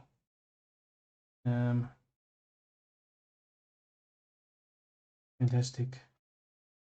Maybe put in some little birds in the distance. Yeah, what time is it? 7:25. I want to get started on the other one. Little birds kind of flying around like this. Let's use some of these white marks as well on the paper to indicate some birds, highlights and that sort of thing here. Just little bits in the sky like that. Try to keep the marks quite random as well. You might have clumps of birds that sort of stick around together, and then some that sort of are on their own. Okay. What this does is that it helps now to join the background a bit with the rest of the scene. Okay, so I think that's it. I think I'm done with this one. I'll go into it a little bit later, and I'll do a few more things. Like underneath this, I just need to draw out some more, slightly more details. Certainly draw out a few more details on this section of the tower, just to make it. You want to make it slightly darker. But there you go. There you go. I hope you liked. Hope you enjoyed this one. Let me know how you're doing. Doreen says it's a very loose style. Yes, it is. And Margaret Fadden says, Darren, I love this. It looks unreal. Thank you, Margaret. I think I've got the basic idea of what I wanted to portray here. So, yeah, there's that nice sort of warmth. It's almost, I mean, it's almost, maybe past 6-7 p.m. or whatever, and yeah, just having enough in there, just enough to leave it up to the imagination. Yeah, and you do notice that even with the umbrellas, there are these little stems that go up and that the people are holding. So you can keep going in and working through it and changing and adding more details until you're kind of happy with it. Okay. The last bit is what I'm kind of doing. This last bit of just adding more details and things. You can sit there and do it forever. You can sit here for another hour and just keep doing it. Most of the painting is really just done in the first couple of washes where you put the light colors and then the dark colors, and the rest of it is just small little things. A little brush stroke here and there can make a difference. Even the legs, see the legs of these, they're nothing. There's two little marks I made on the paper, but it kind of looks like a person, and the legs blend into this nice soft reflection on the ground. So yeah, do let me know how you think, how you're going, whether you're happy with your version as well. And also upload it to the group as well. We'd love to see. I'm always so happy to see all the little creations everyone makes, their paintings. David says very nice. Thank you. Fantastic. Thank you, David. I'm going to do another painting, and I will I think I'll do this next one in watercolor, just pure watercolors. Another loose sort of scene. Okay, I won't be doing that in my sketchbook. I've got a larger sheet of paper because I want to practice with this palette. These larger palettes are actually fantastic for mixing. I don't mix up as many of these greens. I often accidentally mix up greens. So with larger areas, larger spaces, there's less chance of that happening. So I'll put this away. I'll grab the other bit of paper first. I've taped it down. This is a quarter sheet. It's a large sheet, and you may not be able to see you may not be able to see my palette exactly when I've got this down because it's too large. This is why I'm trying to set up my other camera properly, so then I can kind of zoom out and you guys can see properly. But I've just been out of it for a little while and not been so well in last week. So I think for this Saturday I'll have that one up and running. Fingers crossed. It's a better camera, but there's still some bugs and things going on. Just move this away and I will just bring out the other bit of paper now. And also we will swap the reference around. Let me just change this up. Where is it? Oh, here we go. But this same reference is in the discussion section on Facebook, or if you're on YouTube, it's also on the community tabs. So just get this properly positioned, and I don't want to pull out the camera or the internet cable. I've got my head in the top left, so it's going to get in the way. But I think that's a really important part of the scene. It's just a bit of blue sky, so bear with me. Bear with me. I have the paper on a slight little angle as well. So it's about a 10-degree angle. It's not completely flat. If you've got a magazine about yay thick, maybe like a centimeter thick, slip that underneath your paper or your sketchbook or whatever you're using. What this is going to do is that it's going to elevate the back of it and encourage gravity to do its work. So when you paint from top to bottom, which is often how I paint, basically the water will go will come down. Okay.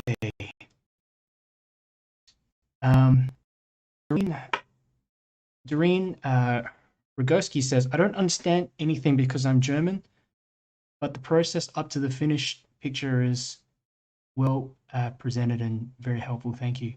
Thanks, Darren. I think there will be subtitles after. Facebook usually and YouTube. Facebook and YouTube will usually code the subtitles on, but the accuracy of them can be funny, but you can still make out kind of what I'm trying to say.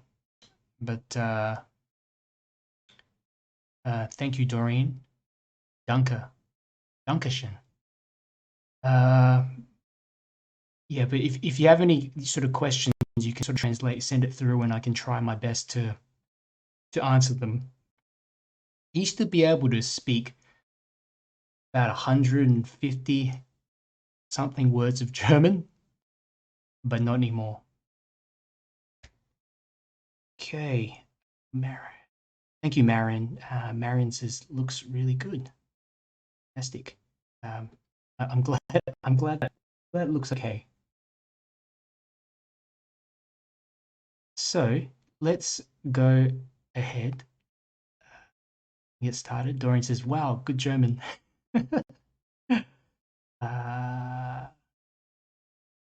I'm thinking if there's anything else that I know, any other random German words that I know. Anwalt. I think that means lawyer. Jura. I don't know why I'm thinking of those words at the moment. Yeah. Good means good. Okay. I've got a good one of my good friends. Yeah, he lives near Würzburg, Germany. I met him over here in Melbourne, actually, and he taught me a few words here or there. But yeah, one of my exes once upon a time taught me a fair bit of it, which I've kind of forgotten now. It's interesting language. I think it's kind of cute. It's a cute sort of language, even though some people think it may sound a little bit full on at times. Anyway, let's get cracking. I'm going to start with the drawing, and Again, this is going to be pretty loose because I don't want to spend all day doing this. So hopefully we can finish this up in 1 hour if I don't chat for too long. I do tend to talk a bit these things, which is kind of ironic because I'm not usually the most talkative person in real life. Well, I can be, but yeah, I can be, but mostly if I don't feel like I have anything to say, I won't say. Okay, I'll just bring up the reference photo for the second one and grab that reference photo out if you guys are watching along. The computer is just giving me some hassles at the moment, very slow. Doing too many things at the same time, and it's not happy with me. I'll close the other one up. I'm glad it's lasted this. I'm glad the scene has lasted this long. The stream so far it hasn't crashed. Sue Broadhead says, "Love this style. Have a go in wild, wet, and windy west coast of Scotland." Wow. Is it kind of is it winter for you guys at the moment? I don't know that. I feel like that's a dumb question. But thank you. And I like the techniques that I use to paint that. You can use that for pretty much anything, any landscape scene that you come up with. I do use the same process. So I'm glad that you enjoyed it.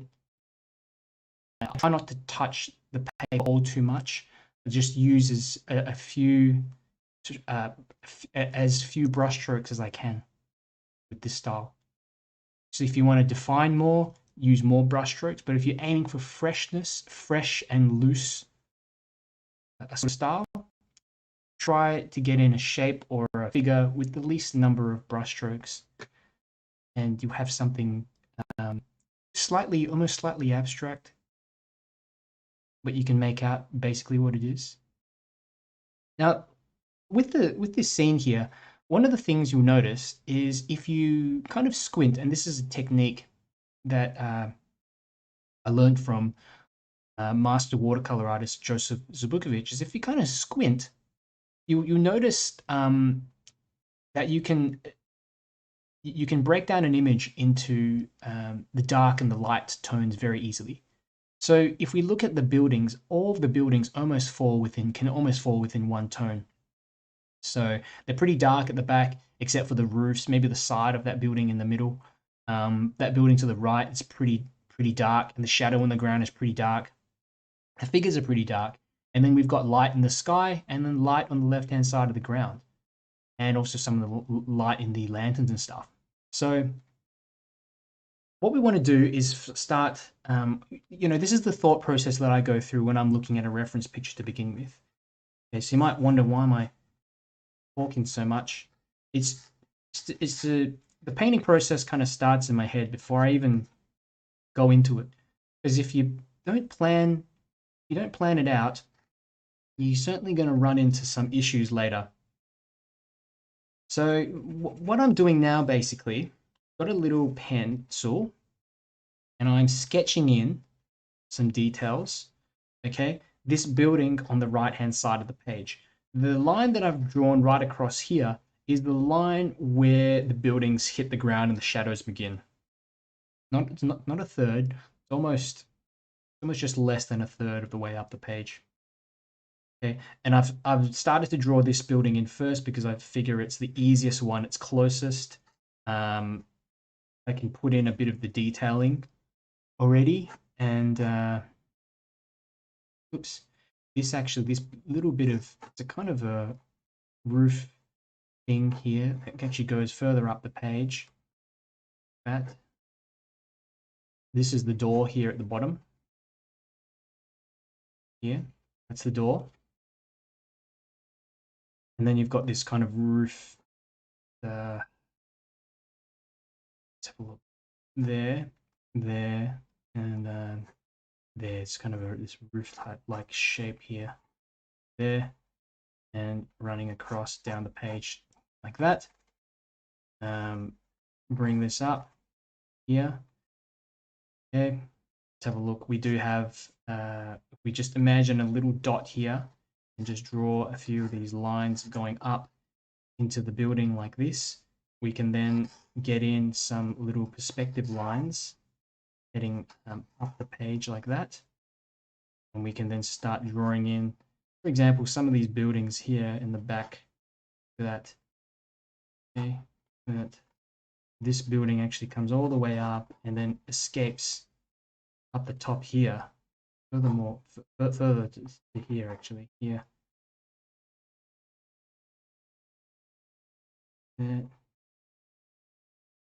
Okay. Draw some vertical lines running down the page. Okay. The main thing we want to get in is just the shape, this shape of this whole block of buildings. And you'll notice in the shape there are these little signs and things like that. Okay. Here's a door on that side of the building. The doors do get sort of smaller as we move towards the back. Yeah.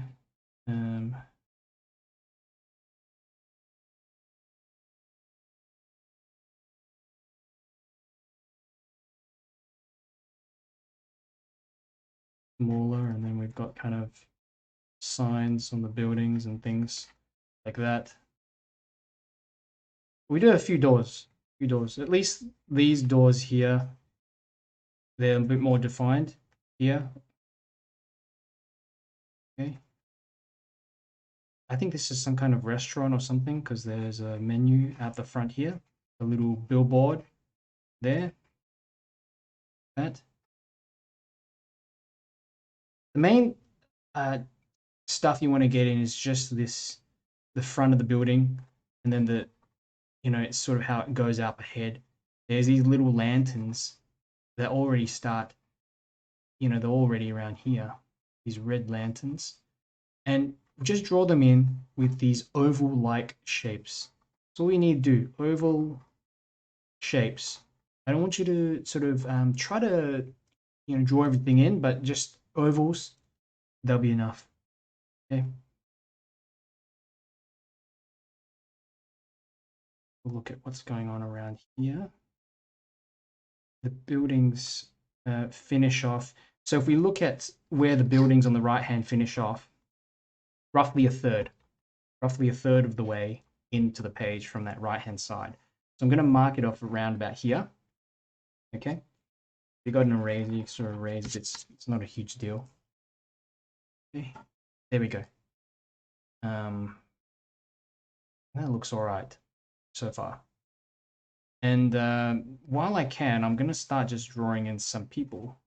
Okay, there's someone here, leg here, and then this one's kind of bent. This, like that.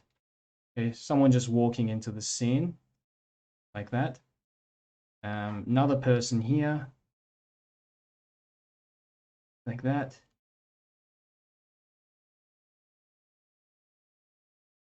Just the head first, kind of this rectangular like shape. I always tend to draw them as rectangular, oval-y sort of shapes. Start putting in details of this figure. So this one's here, kind of holding onto a bag or something. Arm running towards that right-hand side. This guy here, kind of got a white shirt and a jacket on his arms. Across his chest like that. He's got a bag here, like that. Okay. There we go. Couple of legs as well. This one maybe is, this guy's a little bit further forward than the other figure. And remember, we kind of got to change things around as well to exaggerate the legs. I'm making the legs come forwards further down the page like this. Just to, yeah, just so that it looks, this figure looks a bit larger. Okay, there's one. You have another guy here. Again, that's, you can simplify down. A couple of arms there, because you're walking towards the front of the scene. And oops, let's get in. There we go, a bit of detail like that.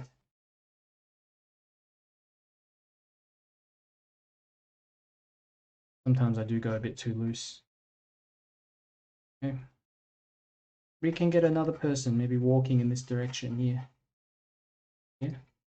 Behind. Oops. That back leg still needs to be positioned better. On the ground like that. There. Putting a bag. Another bag here, perhaps. There. I don't like the look of this one. Those legs just need to be a bit more defined. There we go. That's better. Okay. Another figure here. Smaller figures in the distance. And little figures also in the background, like that. Another one here. More figures there in the background. Now, what I want to do for these buildings, actually, they do need to be a little bit taller. I've not done these 100% correctly. These buildings should be a little taller, like that, and kind of come out of the building, the scene here, like that, because these lanterns are actually in front of the building. Okay, that's better. The windows are also on the sides of these buildings are super important, so we can get in a few of these, like that's one window perhaps here. There. Get in another window here. Could be another window in here. As you go back further, you're gonna have just less details in these windows and shop fronts and things, so don't bother all too much with all details. Okay. Now we got some of these lanterns that just cross over. Where do they go? They go all the way up here. So they overlap also with each other a fair bit. And also some of them are kind of on angles and things due to the wind just blowing them around. So change that around a little bit. Draw those shapes in.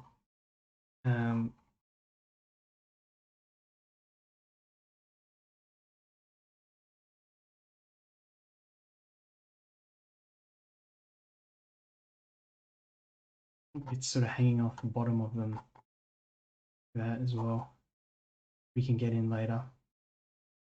Yeah, but at the moment, they kind of just look like they're floating in the sky. It's sort of connected onto the side of the building here. And then they sort of go all the way across, like in here, a whole bunch of them, and then more to the left-hand side.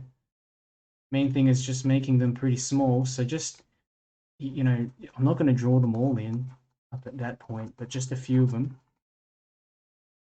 Okay. That.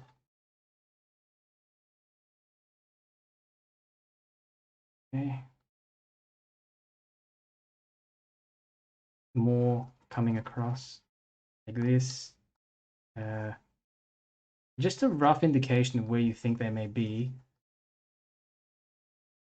And they just get smaller as we go into the background. Okay. So what we want to do is buildings now. I'm trying to find the center point of the scene. Center point is, if you look at this building right in the middle, you notice that there is a bit of light sitting, sort of hitting the left side of that, the right side of that building there. See it? I'm going to draw this in. Okay. Look at that. How tall do you have to make this building as well? Well, we compare it to this building, which hasn't been drawn in 100% correctly, or not faithfully to the reference. it's it kind of starts around about here actually, height-wise, there, in relation to that building. Because if you look at this side, the back of this building on the right-hand side, you've got this edge there, and that's sort of around the same height as that. So I hope that kind of makes sense. Everything is in size-wise in relation to everything else. Kind of something that's just sticks out too much. Okay, the back side of this whole area, it's all just darkness in the background. There's not all that much to put in here. Okay, if we look at it, generally speaking, there's not much going on in that back area. But that bit of light here is really crucial on that building. Geez, this building is a bit tricky, isn't it? So let's simplify it down. We know that it has to kind of come across and finish around the 1/3 area. So 1/3, 1/3. That's where the building finishes, about a third of the way. This building here, a third of the way through the left-hand side.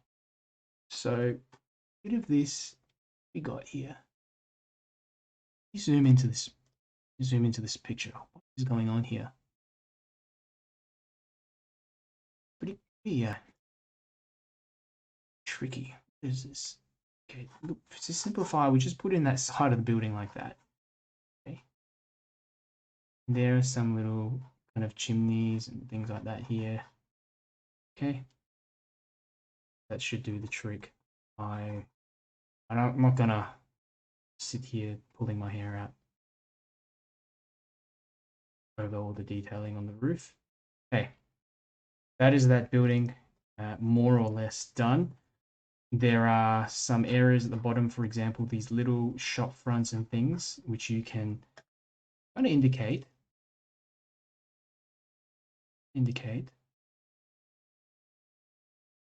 I'm just going to check the chats. How are we all doing, guys? How are we all doing? Let me know. I'll check the chats in just a moment. Carrie Anderson says, thanks for a super tutorial. I am a new beginner and am fascinated by the steps to starting a painting.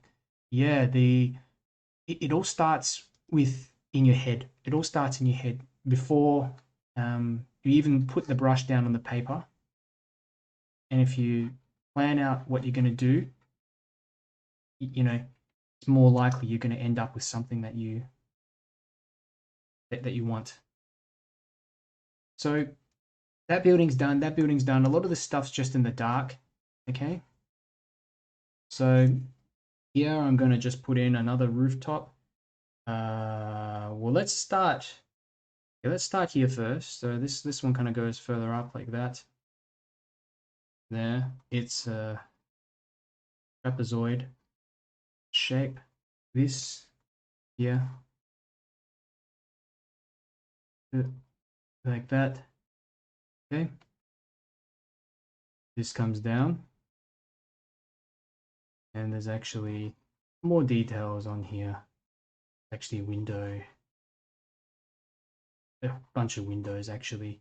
A lot of stuff going on in here, but I'll simplify it down. You know, even in here you'll find that there are some windows, okay, but they're not so obvious. Simplified like this. There's a little section that connects on here.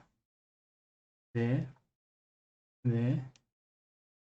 This part of this almost final building on that left-hand side as well. Like this. The rooftop, another trapezoid extending out to the edge of the scene. And that one there, like that. And we've got this section here, like that. I was over, I was actually over getting a haircut in one of these joints. And yeah, it's interesting time. I spent a lot of time in the UK visiting family, and just in between when I was waiting to go somewhere else as well. The bottom bits here of the buildings, again, here these little windows and things, little indications like that. It's just in my mind to make sure that I identify that as a building for a bit later. Okay, all this stuff is just this top part of the buildings, but apart from that, we are pretty much ready to get started with the painting. Only other thing though is I want to add in some more figures. The balance I feel just needs to be more focused towards basically just having some shapes here on the left hand side. Well, so I'm going to add in a few here. Okay. Maybe a guy just walking into the scene, get a person here, yeah, walking like that. And a great opportunity as well to get in some shadows and stuff. Okay, but this busy sort of scene requires people. You want to imply that sort of scene that is. So I think we are ready to get started. Okay, so we're going to go straight into it. I hope I can finish this pretty soon. I can finish this pretty soon. Still got quite a few viewers watching. Let me know if you're new, you haven't come along before in the past. I'd love to hear some feedback. What do you think of these? What do you think of the live? Are you enjoying it? If there's some things you think that I can improve on as well, do let me know. And suggestions.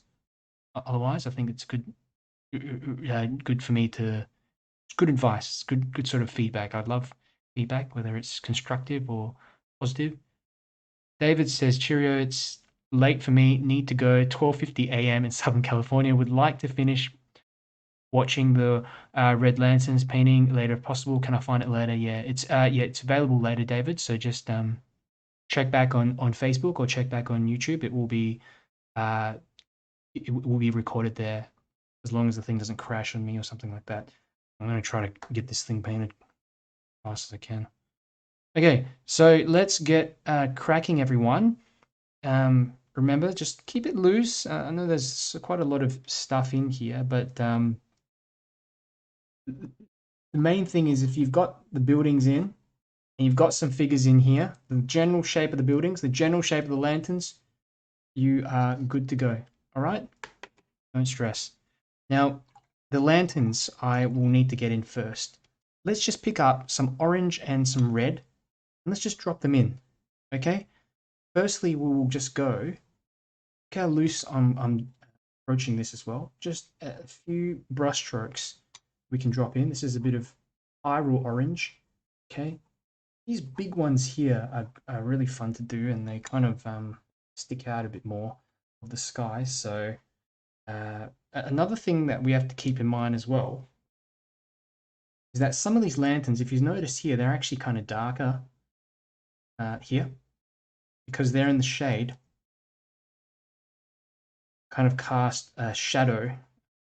The buildings cast a little bit of a shadow on them. So just put them in very lightly, a few little strokes like that. Here as well on the building here, I'm just picking up more of that pyrrole orange. Drop that in. That's all you need to indicate that. Okay, there might be a little bit here at the bottom as well. I can just, you won't even dry the brush off and do this sort of thing here. Dry the brush off and add in a little tail bottom.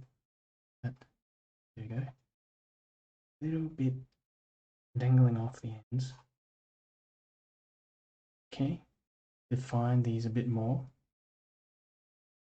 Okay, they're not all the same color. If we look very closely, they're actually there's some variations in tone in them. Okay, I'm trying to do these quickly as well because I want to get some of the sky colors in. And as we move into the background, these areas here, we want to just get them in just one brush stroke like that. One brush stroke as we keep going. It sort of joins up here. You can use all kinds of brushes. You can even use I've got a cat's tongue brush. You can use this one as well. But I tend to use the round brush. It more resembles the shape that I'm painting. And that's a little tip as well. Always try to use, if you're painting a shape that's kind of roundish, like this, a round brush is, of course, the most obvious shape to use. Will make it easy for you. Whereas if I go in with the square brush, there's going to be problems.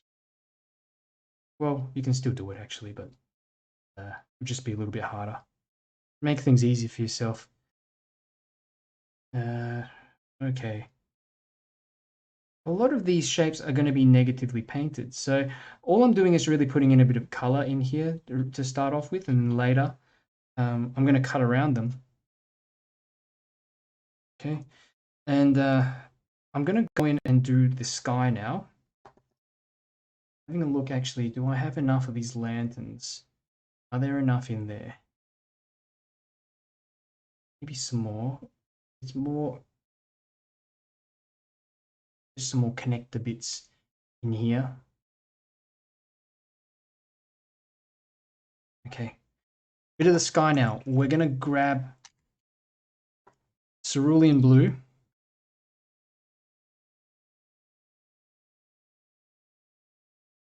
Get a good bit of this cerulean blue. Why can't I re-wet it? Oh, this is nonsense. I got this a bottle of this cerulean blue from the shops the other day, and when you squeeze it out, it just turns into this. Oh God, it's like it's hard as a rock. I can't re-wet that. I won't mention the brand that I bought, but I'm not going to buy that again. Okay, starting to come out. There we go. Very light area of cerulean blue like that, and just drop this in here and cut around some of these lanterns. But if we leave some white around the lanterns, that's okay as well. Okay. I'm going to swap back to this other brush that I was using before, this larger mop brush. There we go. That's better. What is going on here? Got other kinds of paint. Okay, a bit more of this blue, and cutting around the lanterns. I'm purposely using this brush as well because it just makes it easy for me to cut around things. I'm just going to swap to this other one. The other brush has just got some other paint or something on it that's just interfering with everything. Okay. Well, the aim was trying to get this smooth looking sky in, but I don't think that's going to work out. Okay, there we go. Little light, bit of light in there, that cerulean. Okay, yeah. Don't be afraid if some of it mixes.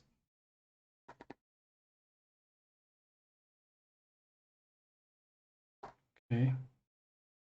Sky sort of just finishes off about here. And then this goes down and finishes off roughly here. Alright. Just cut around these buildings a little. Shift that paint around a bit. Let's have a look. How's it looking? Could have done better. I could have done better with this sky wash.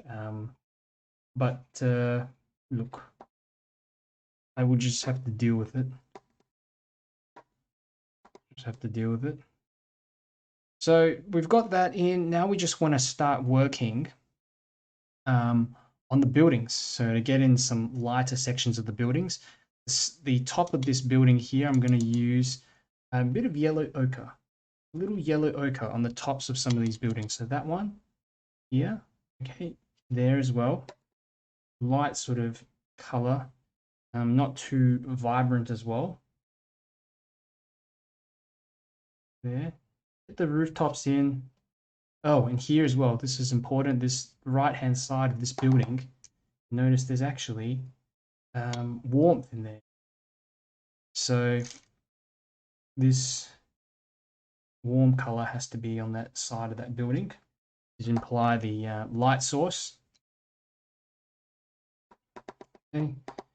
The building there, which is a lot darker, but we can't get it in just yet because that has to be done wet into wet, wet on dry once this is dried off a bit. But what we can do is getting in some of these other buildings, like even especially here on that right hand side. The buildings are kind of a dark red color, very dark. And I will mix some neutral tint with some red. Okay, we'll cut around some of these lanterns. This. And lucky these ones have already kind of dried. Okay. This. That. Dry that off a bit. Some of this purplish kind of color is also good. But notice how I'm just kind of cutting around some of the lanterns like that. Okay, to imply some of the shapes in there.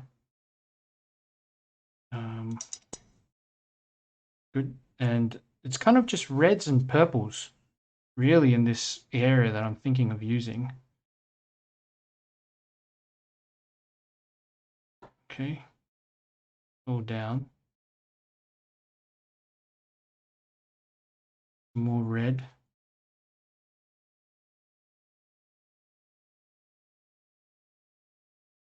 Before I forget, let's get in the buildings here on that left-hand side. A little bit of the buildings on that left-hand side as well. And if we can do that, then also just get a nice transition between this light to dark area of the building. I'm going to use more of this sort of geothite color with some red. A bit of red. Drop that in like that. So it's a nice, I love this color. It's a really lovely brown mix. Hold that down a bit more. Okay. There we go. This is now becoming the side of this building. And more red perhaps in here as well.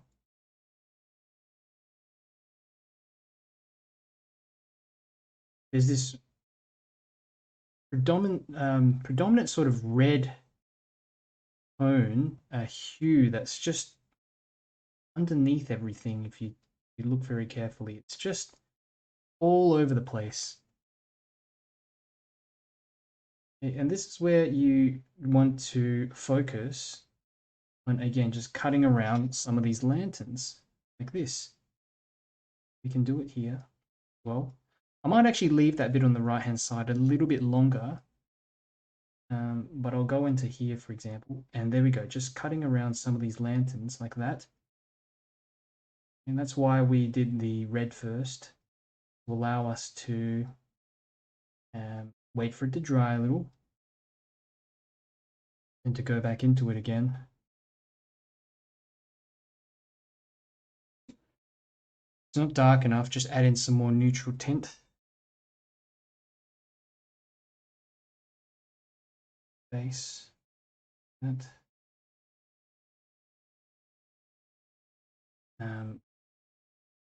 These lanterns can be reworked a fair bit later as well, so if you don't get them right the first time around, which you certainly won't because we're just trying to get in color at the moment, just some negative shapes. You can go back into it afterwards. Okay. The main thing is just some of this negative painting, which is so crucial. With all these reds, like fading down to this red there. Notice how I'm painting from top to bottom as well. some more reds in here. I don't want this area to dry off completely just yet. We haven't finished it. So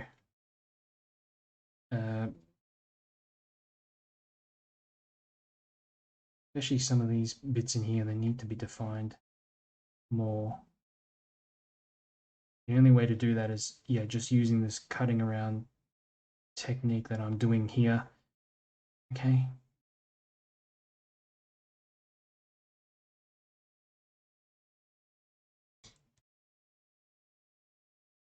Quickest way that I can do it, basically. Normally, I'd probably spend more time on this if I was doing it, yeah, in a couple hours or something like that. But I do want to just finish this one off a bit faster than. Okay, so as we move down to the bottom, again, more red. Okay, but we can also leave some white, some little bits of white around the figures as well, or cut around the figures to create some extra contrast like this. More red too in some areas there, down the back, for example, there. Okay. Over in this back area, it's pretty dark, and I'm going to just use some more purple to cut around these lanterns and things. Yeah. Okay, here's one, there's one. You've got to be careful because this is, again, the sky area, so it can get a bit just sort of softer on the top. Mix that downwards. Number 6 brush. That number 6 brush is going to make it easier. Smaller brush. And also because we've got more detailed areas in this background, I do think that we should just put a bit more care. This sort of section. You can see these kind of indications of lanterns, and the only thing you can do is just cut around what you see. Little bits of red bits running through, leaving out areas. So important. Having a look at everything so far. Okay. Pretty loose. Looser than normal, actually. But I'm hoping I can bring back some of those details as we continue on later. Okay. And notice how I've just worked from top to bottom. I'm cutting around some of these figures as well. At the back. In that back area like that. And that whole, all the, like I was saying before, all just turn into one big shape. The background. With the darkness here. And the darkness on all these buildings. It's just one big shape. Okay, all comes down. And this bit is still wet. We're painting fast. So I can go in there. This bit has kind of dried funny, so I'll re-wet that a little, like that. We can cut around these little lanterns, like this, using this same round brush. Yeah. That, all just like a kind of purplish color.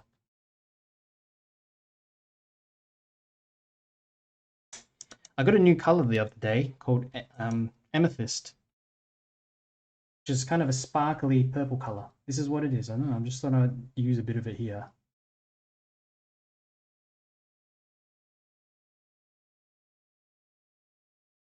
So here we go. We've gone around. We've really gone around a lot of this scene now. A lot of the lanterns, I mean, is what I'm trying to say. The only bit left to do is this bit here on that side. Okay. And remember, we can soften some of these lanterns a bit later with some wet and wet wet on dry. I mean, just to like lift out some of this stuff. Okay. Cut around, keep going downwards. Have a look. We do have some little bits of white on top of these buildings as well, kind of where the sunlight is just catching on to some areas like that. Mix some more of this color up. A bit more neutral tint. More of this reddish color in there as well to dull it down a bit. Yeah, good.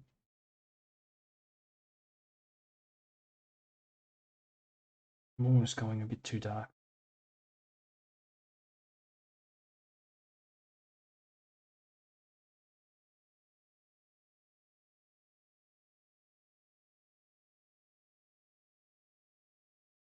Okay.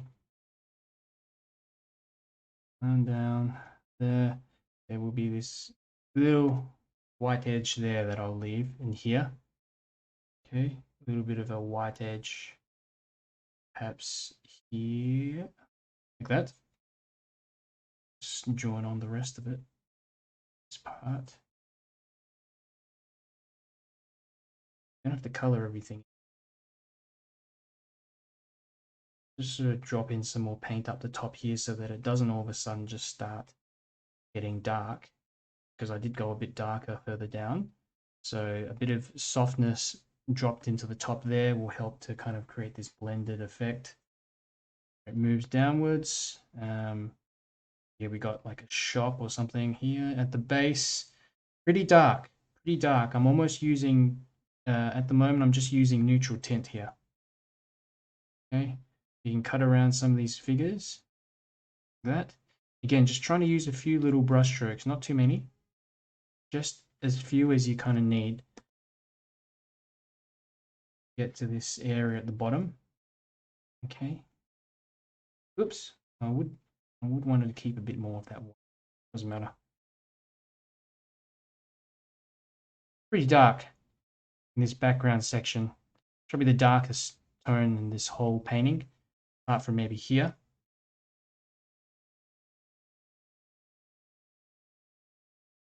Drop in some of that dark neutral tint in here.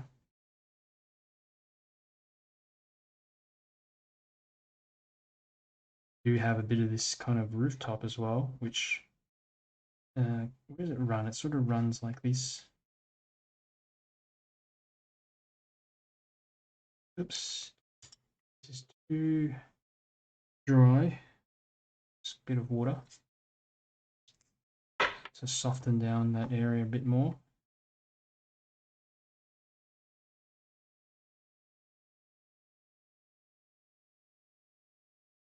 Okay. But look, a bit of sharpness in here is also good. So notice, say for this window, that area has, oh, it actually has, it actually is kind of wet. But say if I wanted to just get in a sharper sort of window here, this is a bad example, maybe here, where it's slightly sharper, that looks fine. As we got a combination of sharp and soft bits and pieces in here. And the final stage later, I'll also go in and add in some more colors, some final dark bits over the top of all of this. But what I love doing is just getting in some of these soft, darker shapes in here while we have a bit of this wet and wet going on. Super important. The difference in these brush strokes, softness paired with hard brush strokes, you can just get some incredible combinations that only look good when both of these brush strokes are present. There's even on top of the building, you'll notice there's like areas of darkness and things here as well, which I do want to imply in some spots, but not too much. You know, there's another window here. We do have some other spots in here as well. You know, here that's like a door or something. There. of a door shape. Okay, let me just get this stuff out the way first on that left-hand side. Puttering around these figures. Okay. Because I'm getting distracted with all this right-hand side stuff. I need to finish this off. There. Yeah. Perhaps darker. With more bit of purple in there too.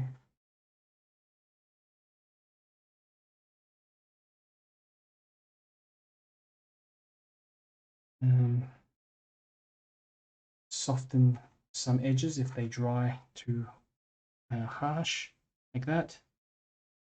Good. Okay, now what I want to do while I can is like the figures, some small bits of color running through them and to help join them up with the background as well. I'm going to be using a few different colors here, mainly some warm colors. You know, we can also use some of these cooler colors as well. Okay, just picking up a bit of this sort of teal kind of color there. Maybe we could go in with some yellow like that. There's a lady wearing like a yellow shirt or something down here as well, right in the center. But I don't think that's a good color to use. We've got this darker building in the background, so I'm going to just darken that figure down. A bit of color here for that figure. Okay, it really does not make a huge difference. Okay, we just want to make sure that the shapes and the shirts and things are just stick out more. And we can change this up as time goes by. Okay. A bit of the ground as well, I think, is going to be crucial just to get in some warmth from the ground. So I will use some of this yellow ochre. Drop this in, okay, in between these figures and what have you, like this. And some of it will mix, that's okay.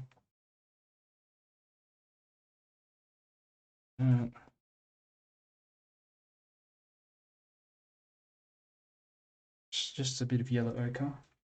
Move this all across that right hand side. Oops. Put in some other paint in there. Okay, but in here it's going to be a bit darker, so we don't need to worry too much about this section as much. A bit of that color in there. Okay. Righto. Okay, I think I will dry this one off. Really, the only other thing you might want to do is just look at some sharper shapes, some bits and pieces, some darkness in the sides of these buildings to put in. I mean, a lot of it's just, you know, getting in all the wet into wet shapes, bits and pieces in here, okay, to help things mix together a bit and forming a nice kind of initial wash. And I think that looks all right now. So I'm going to go dry this off and we'll get back to it in a moment.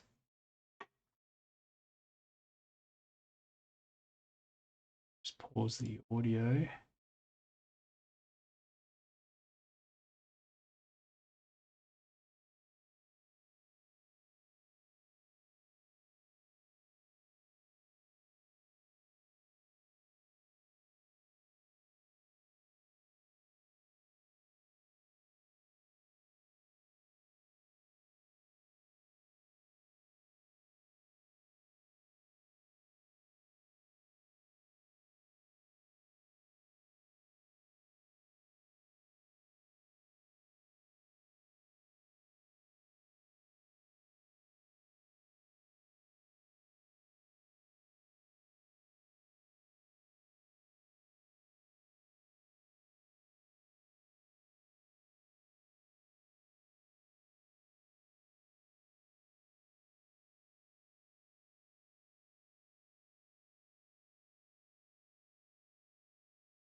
Okay, how we doing, everybody? I've just finished off that first wash, and what we will be doing now is basically just completing it, pulling all the bits and pieces together, and getting the final dark bits on.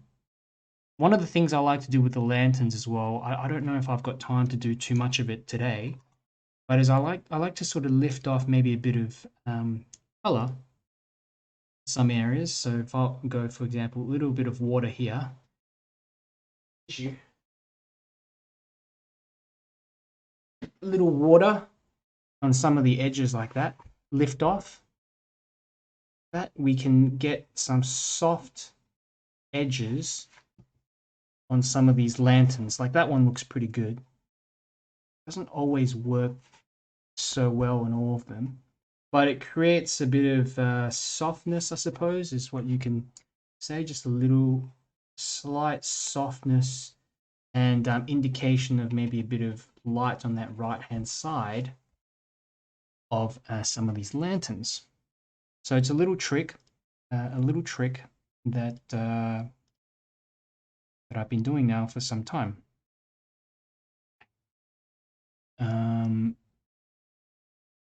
Just having a look at the chats. If there's anyone else, I think that's it. I think I'm kind of caught up with the chats, but I'll keep an eye on them if you have questions. Okay, I'm really hoping this is going to transform into something. I like this building here on the right hand side. These lanterns are kind of they're very loose, and that's a part of that's just due to how quick that I was kind of going for. But there's like I said, there's a few things you can do in areas. Drop that brush in there with a bit of clean water, and you can lift off in some spots. Create just soft edges on areas. I love doing this in some spots here and there. Okay, it works very well on these lanterns here up the top. And here, soften that, lift off there. Yeah, don't do it too much though. Okay, so let's go ahead and get in the final bits and pieces and finish this off. So darkness in the buildings, I'm just going to be using a bit of neutral tint. So, on top of these rooftops here, there are some of these little chimneys and things here, which I want to indicate. So tiny bits of that running through, maybe a bit of this rooftop underneath that rooftop there, like that. Here, we'll just bring that a little bit of this shadow across to that right hand side. Again, that's kind of like slightly dark on the top there. Go in. I'm trying to just also create a bit of this indication of maybe shadow and light and shadow running across the roof. Okay. It kind of looks like there's more light on that roof than is actually in the reference photo.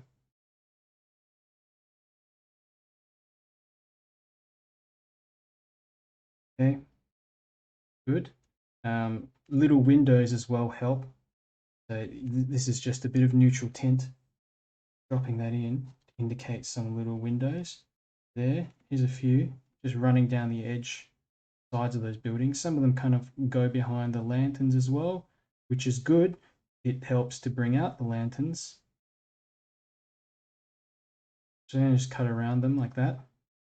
The base, of course, of this building, we do have some more stuff going on. We do have, for example, this dark section there that just kind of runs down that left-hand side of the building. Bits in there as well. It's just like the final bits of detailing really in this scene.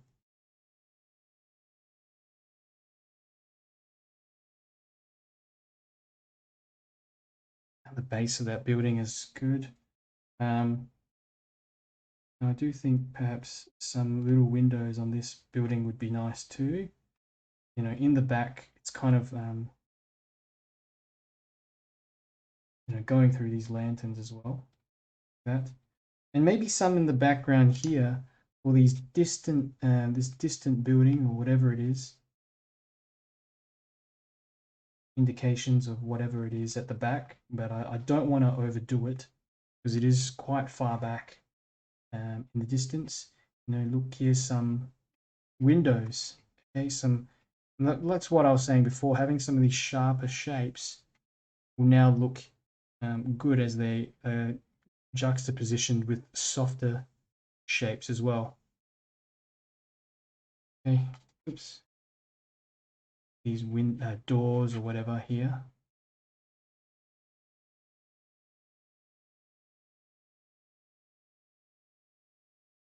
Running towards the back. That. I also tend to use a little bit of gouache afterwards to bring out some more features, the buildings. So while I can actually, I'm going to just get in a little bit of a shadow on the ground running to that left-hand side of the building. If I can use a larger brush, this will make it easier. Just, it needs the shadow on the ground running towards that left side. So I'm using neutral tint, and it's kind of got a cool bias to it, funny enough. It shouldn't, it's just got some of the previous color blue and purples that I'd used previously, which is actually going to be fine. Look at these little, this is the shadow that it's casting on the ground. That.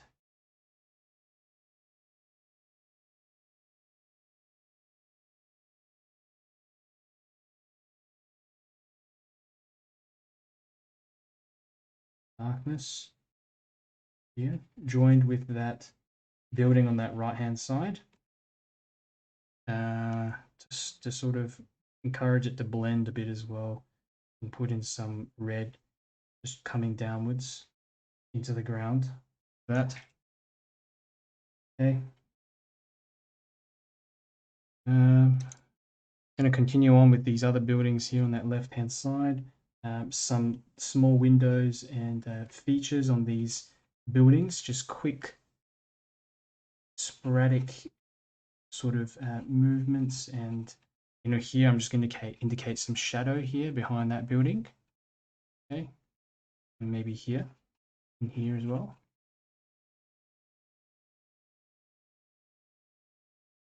But on the front of the building, it's, you know, we got more of this lighter shade of whatever color that is. I often don't know exactly what color I'm using because I don't think it's that important.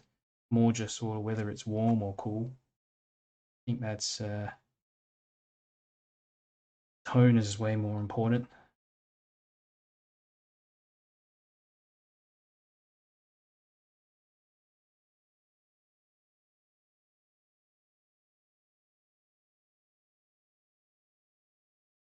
Okay. Get a bit of this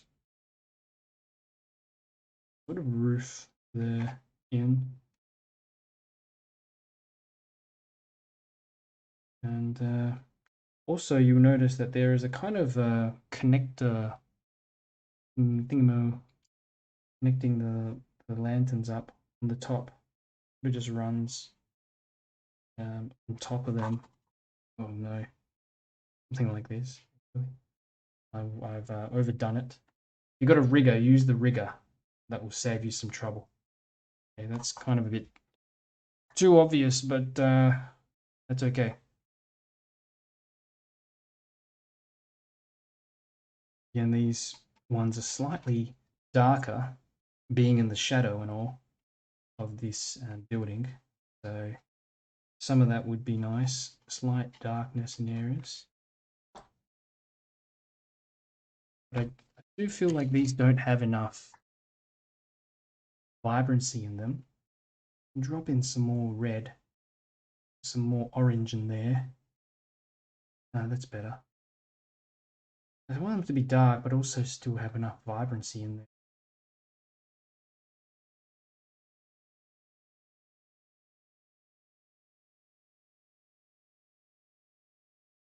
Okay. you can just do this all day. You can play around this all day and kind of until you're happy with it. Now time to get in the figures and just pull this all together. I'm going to use some neutral tint just to do the legs. We'll simplify this down. Okay, there, just a bit of neutral tint, and I'll dry off that brush a bit and get in more of a loose sort of look. The legs, you know, here's maybe another figure walking to the scene. This one here, this one here. Kind of lost track of some of these other figures in this area as well. Okay. Can be part of this person's jacket or something.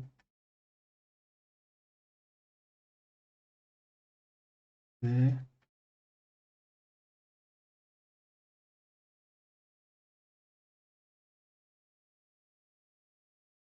Legs. These are more simple ones. Just look at that. Basic stuff. Oops. There.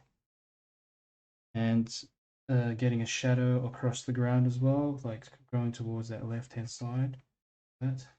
Joining up the figures a little more and creating some connections on the ground, essentially.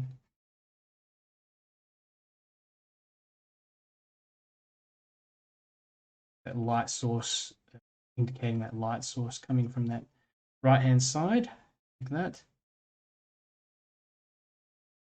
Okay, we're almost done with the most of this painting. I mean, really, you know, like I said, the last bit is just pulling together a few little details here and there, just emphasizing. You know, for example, this person could have like a bag or thing, and a bit of hair for these figures as well. A bit of hair. You're running just up the top there like that.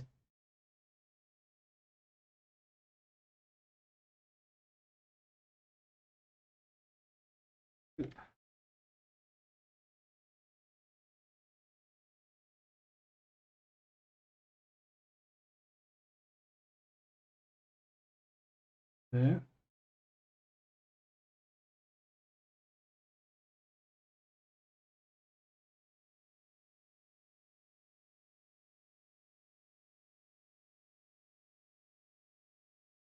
Okie dokie.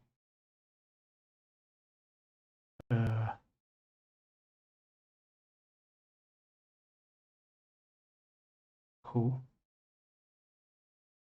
Yeah, let me know how you're doing. Because well, I am almost pretty much done. So it's nearly 3 hours. And I'm gonna grab something to eat actually. But what I do really at this stage is I'll show you just some of these little tidying up things that I do. So I have a bit of white gouache,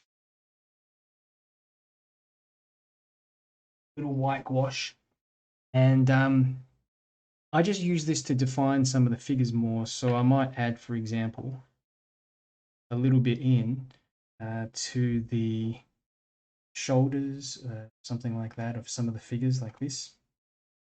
There, just to bring out some highlights. Could be on their head and the shoulder like that. You know, for these ones as well, a bit more here on their heads and the shoulders like that. Just bring out a bit more detail. Okay, little finishing touches like that. That can help to draw them out, figures out a little bit more. On top of that, I could really go into the little details, and it's how much you want to do that, which becomes a personal choice. Actually, a personal choice. Uh,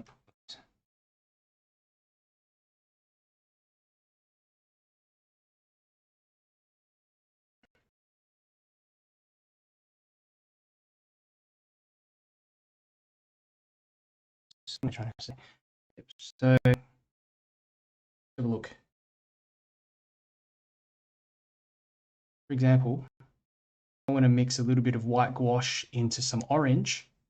I can now potentially go back into some of these lanterns and do stuff like draw them out more, emphasize some other ones in the center. Okay. That. So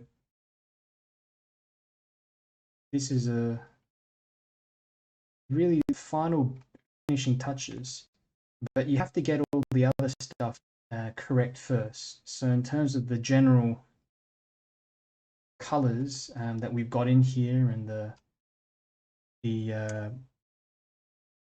dark and the darker shades of color, and contrasting with the orange, that all has to be in there first, and then the rest of it is just touch-ups.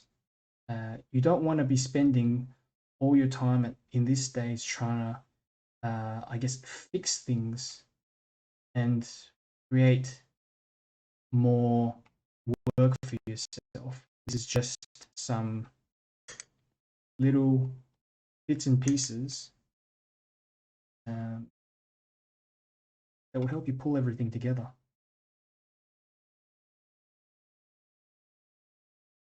You'll notice as well that on top of these lanterns running towards the background, there is also like a little bit of white or something just running across in some areas.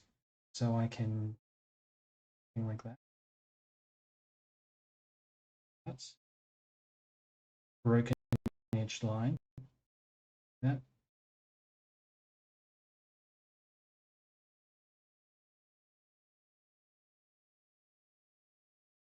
There.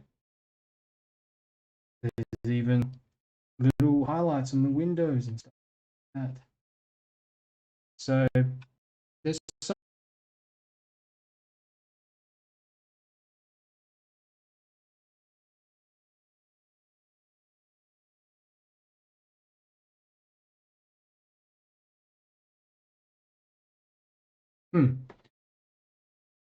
Okay, I hope you can hear me. There was some kind of issue with the stream before, and it looks like the Facebook stream is gone. But lucky, I've still managed to reconnect back to the YouTube stream. It's a bit weird. My laptop just ran out of battery, even though it was plugged in, and I think it turned something off. So, yeah, most people are sort of watching on Facebook, but I thought I would just show you what it looks like at the end. So this is it. This is the finished sort of product. Just going to bring up the other one as well. I've got here on the side the first scene that we did, which I also did in a kind of similar style, but in line and wash. So if I can both somehow fit me. Too many things on my desk at the moment. But here we go. A couple of great little scenes. And that, remove this. I'm still, oops, to link. Okay, there we go. So you can see both kind of side by side. Let me know how you went. And I do have a Facebook group as well. If you go to facebook.com/group/watercolor mentor, just the Watercolor Mentor page, it does also have a fair few references, resources on there. You can post your work on there too. But I think I'll be finishing this one off. So thank you for watching, and I will see you all again soon.